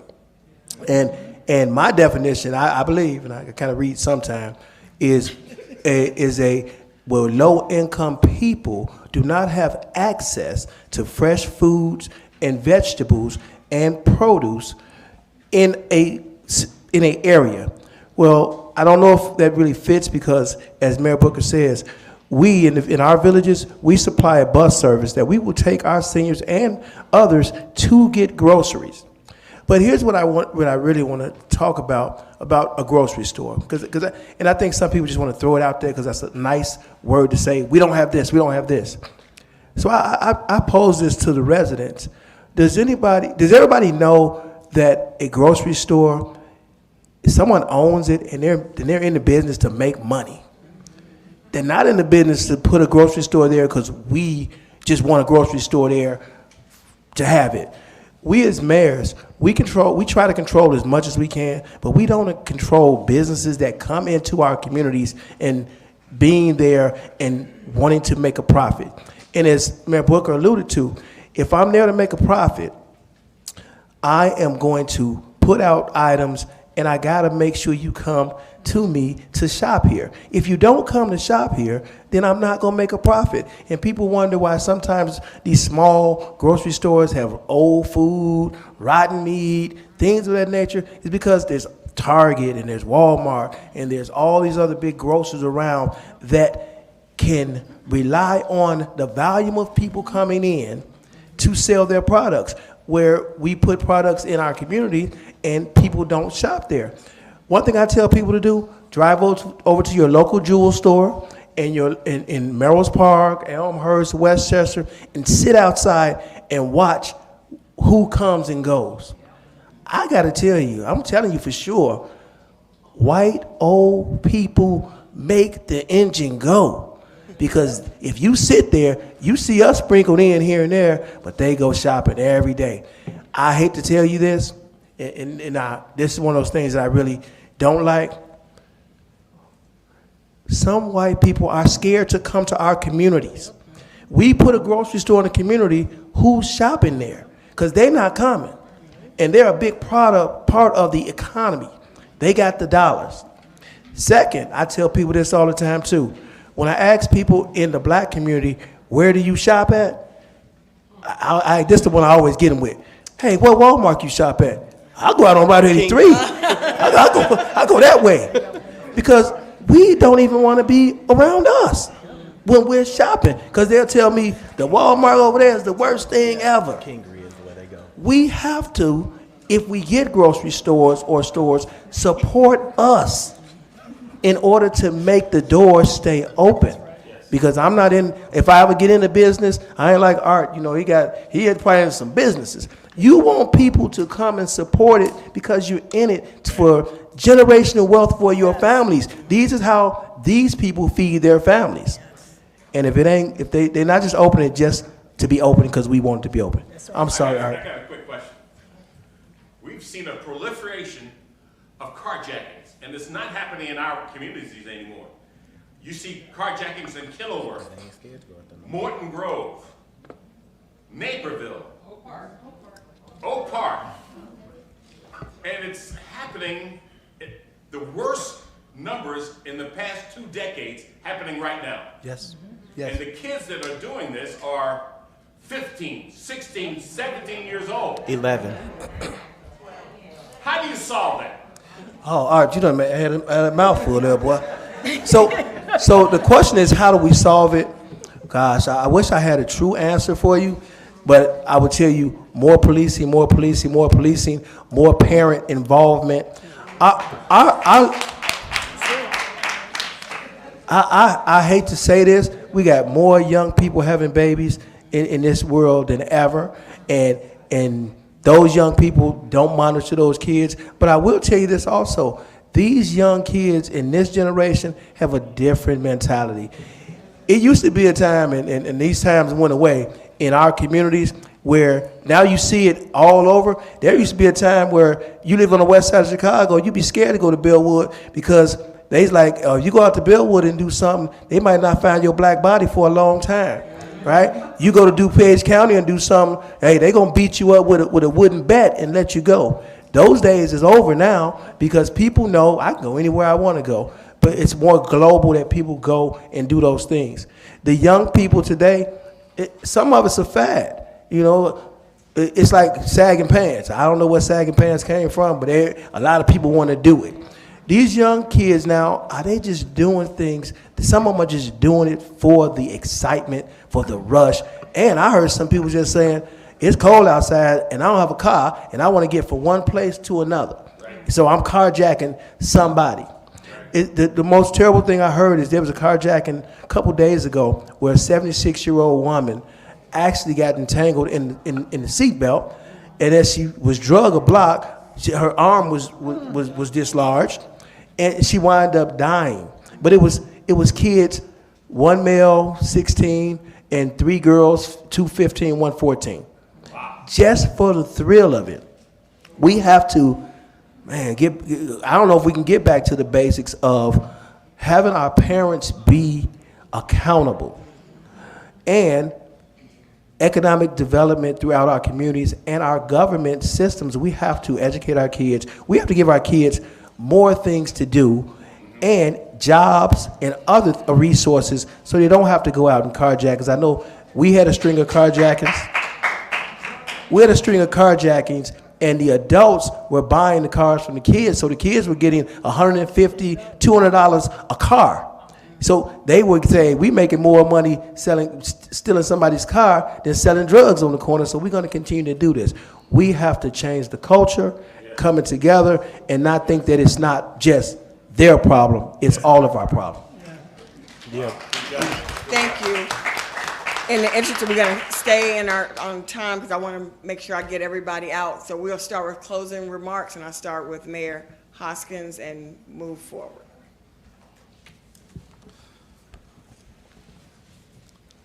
I've really enjoyed participating in this panel. So again, thank you to the Deltas for hosting it. A lot of thought-provoking discussion. It's been a privilege to share information about Forest Park, to once again learn from the other mayors. And all I can say is I would like to see us partner more. We have a lot of volunteer events coming up in Forest Park. So anyone who wants to get involved, one of the best ways to start is by contacting our community center and possibly volunteering for the Forest Park Food Pantry. That's an institution in Forest Park. It's run by a lady named Karen Deluski. Karen is a graduate of Proviso East. She's an Irish lady in her 60s. And being very honest, Karen hasn't always been used with people who look for the Christmas toy giveaway and for other events. But over the last 3 years, I've sort of encouraged Karen to partner with a very good friend of mine, a woman named Marjorie Adam Clark. Marjorie looks like us. She's of Haitian descent, and she coordinates lots of the Juneteenth activities in Forest Park. So I'll give you an example of how we've bridged that historical gap. When Speaker Welch brought the Christmas and Proviso tradition to Forest Park this year, I asked Marjorie to take charge of that, and she did. And we had a very good volunteer force. It was about half people of color and half people who aren't of color. But Marjorie is working very closely, and we're being very consistent and deliberate and recruiting people who look like us to volunteer more in Forest Park and become more engaged, because that's how we change the political discourse and get more involved with our communities to the west and not just the communities to the east. So thank you, Deltas, for having me here.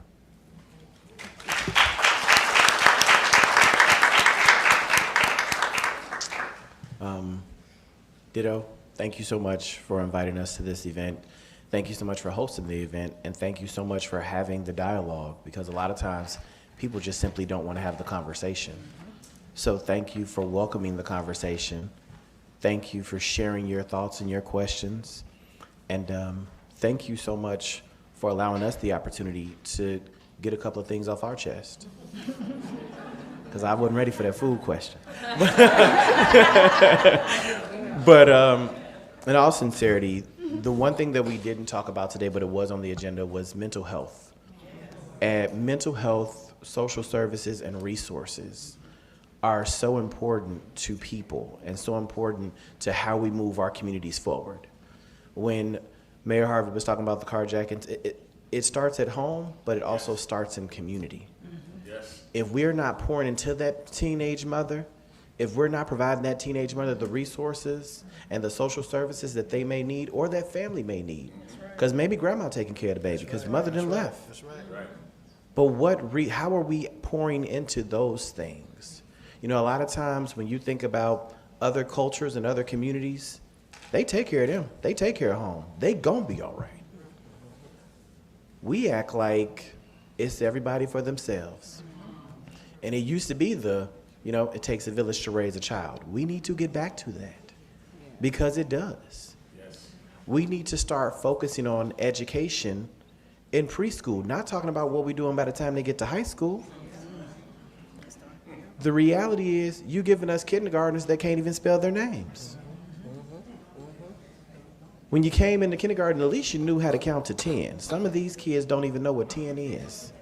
They know what a video game and a tablet is before they won, though. They know how to get to that YouTube show that they want to watch Batudo. So I think one of the biggest things that we didn't talk about, and if you guys ever want to have this panel discussion, one of the biggest things are mental health, social services, and resources. Because a lot of residents don't know what they don't know. A lot of residents feel shame for what they do need help with, but they don't want to walk into the door that provides that resource. And we need to make things more readily available.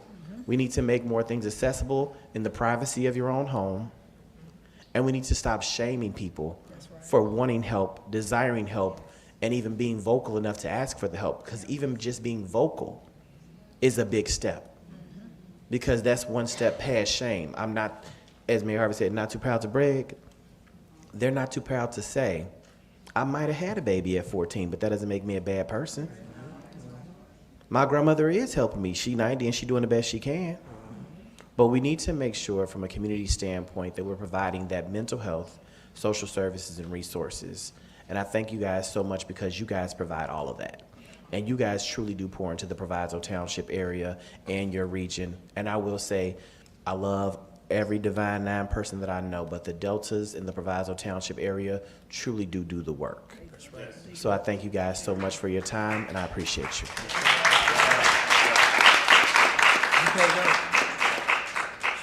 She can't go because this her house and she gonna close it out. That's what's gonna happen, right?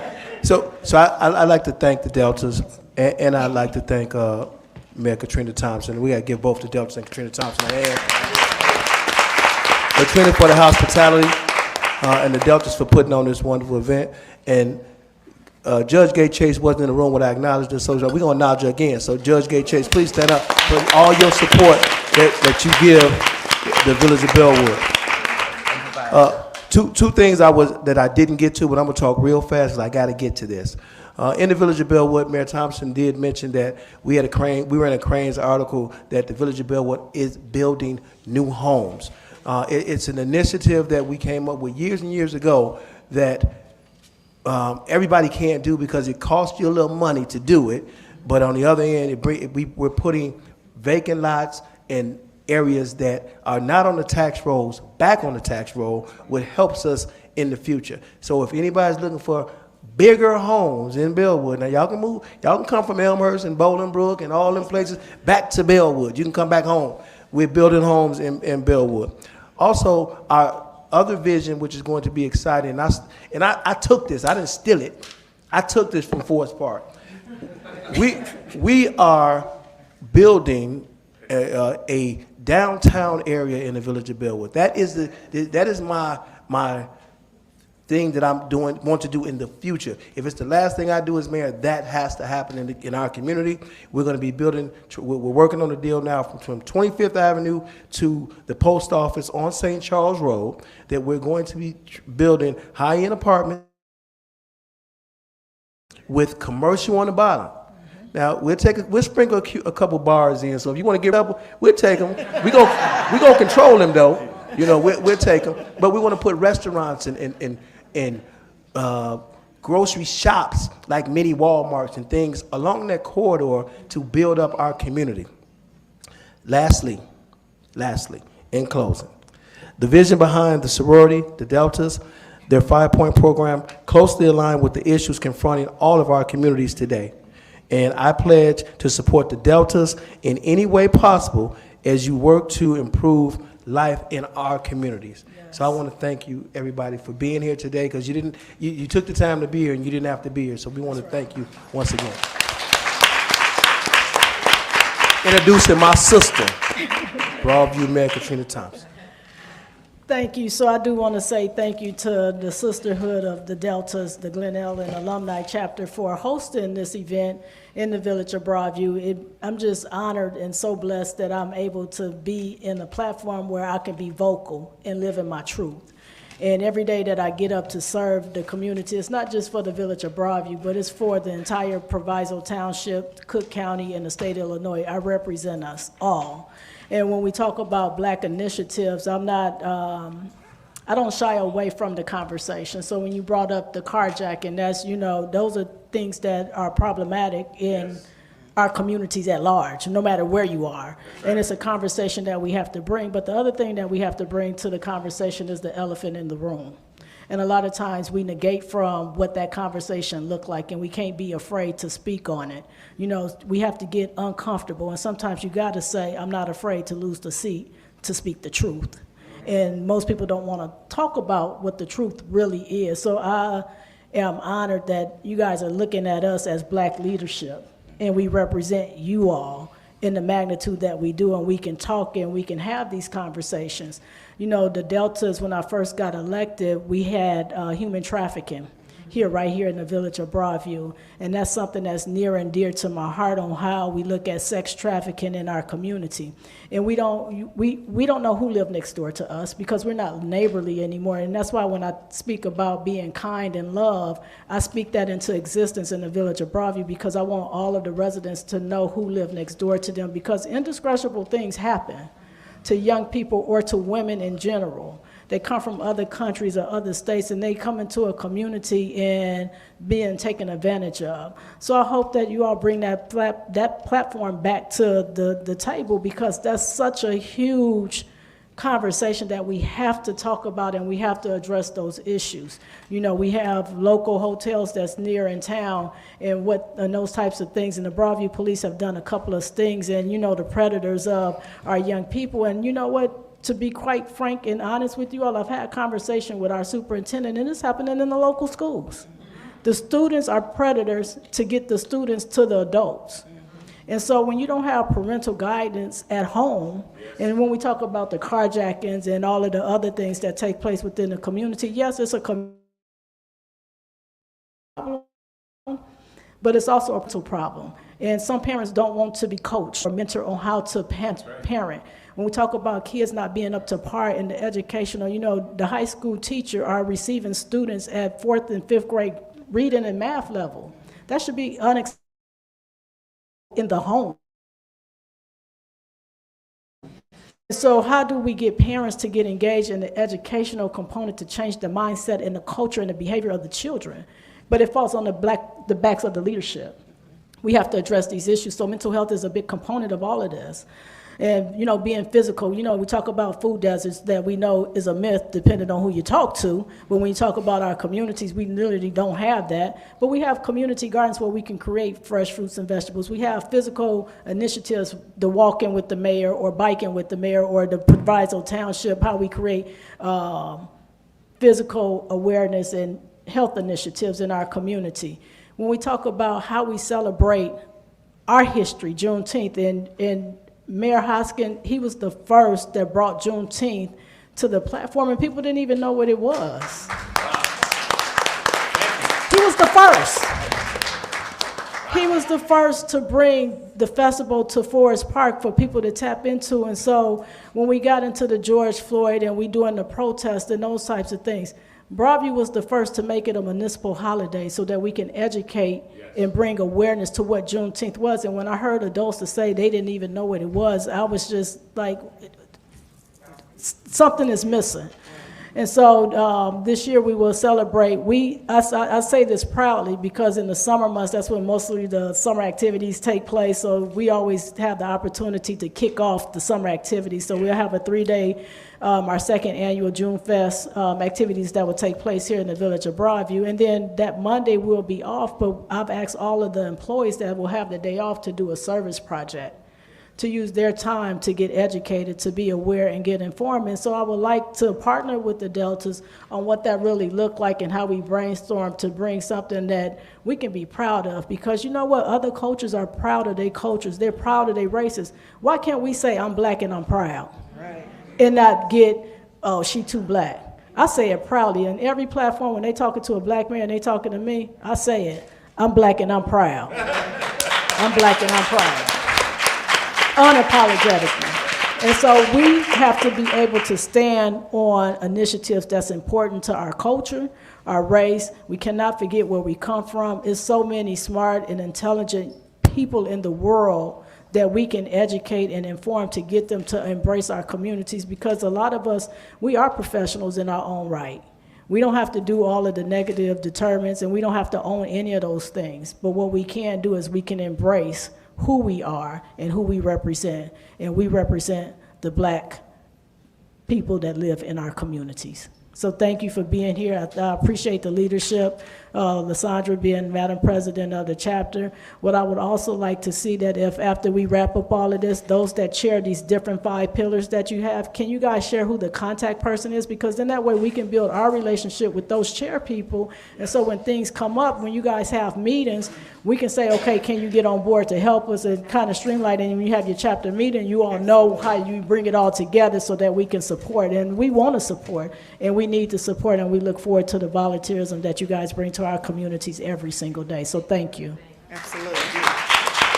We will definitely make sure that you have that information. My name will be at the top. Okay. But while we bring our second vice president, Terry Diggs Norman, up, I wanted to let people know that we did get a bunch of questions. We have not forgotten. What we'll do is to get these questions to the mayors and get the answers, and then post a QA document, post this event on our website, and we'll ask them to share it on their websites as well, because we want to make sure that your questions are addressed. So I wanted to let you know, we hear you, and we will get these to the mayors. Terry. We have been so blessed today. I know it's not Sunday, but we have been blessed today.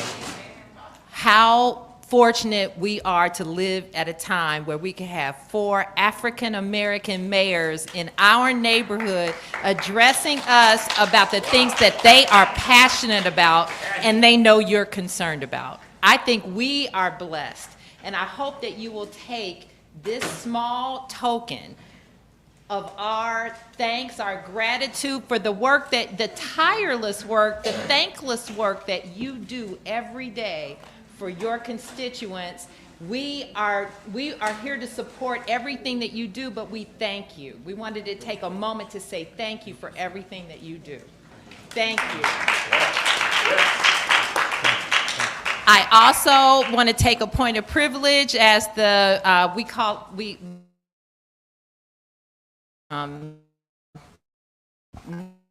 not only to beg you, everyone that's in this room, to please consider supporting some of the events that we are doing for this community. First of all, on April 4th, we are doing a collaboration with the Alpha Kappa Alpha sorority in our service area, as well as the Links in our service area, and we are trying to get people to live a healthier lifestyle so that cancer. 20% more African Americans get colon cancer. 40% more African Americans die when they get that diagnosis than their non-African American counterparts.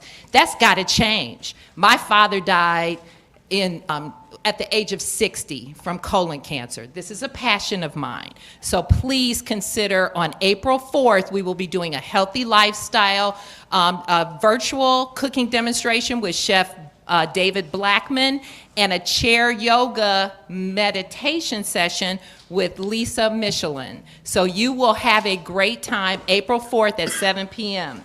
On April 9th, we will be having our youth summit. It is called Think Out Loud. You are going to have a great, your youth will have a great time. We're going to do a session on social activism for young people. We're going to talk about a vision board. They're going to have a great day. They're going to get 2 hours of community service as well, and a lot of the high schools are looking for that. So April 9th from noon until 2. So please make sure that your young people are signed up for that. And then on April 23rd, we are having our economic empowerment session. It's a virtual lunch and learn, and it will be packed with information. And one of the things that I'm telling you that you cannot miss is the session on fraud. I personally, over on December 30th, had 8 credit cards opened in my name. Wow. And half of them delivered to my home. I was the victim of fraud. We cannot let our family members, our seniors, we cannot let them lose their entire, they had also opened up an application to put a second mortgage on my home.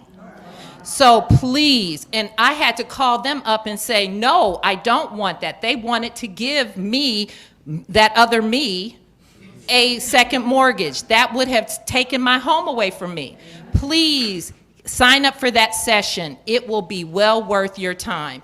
Thank you for all the support.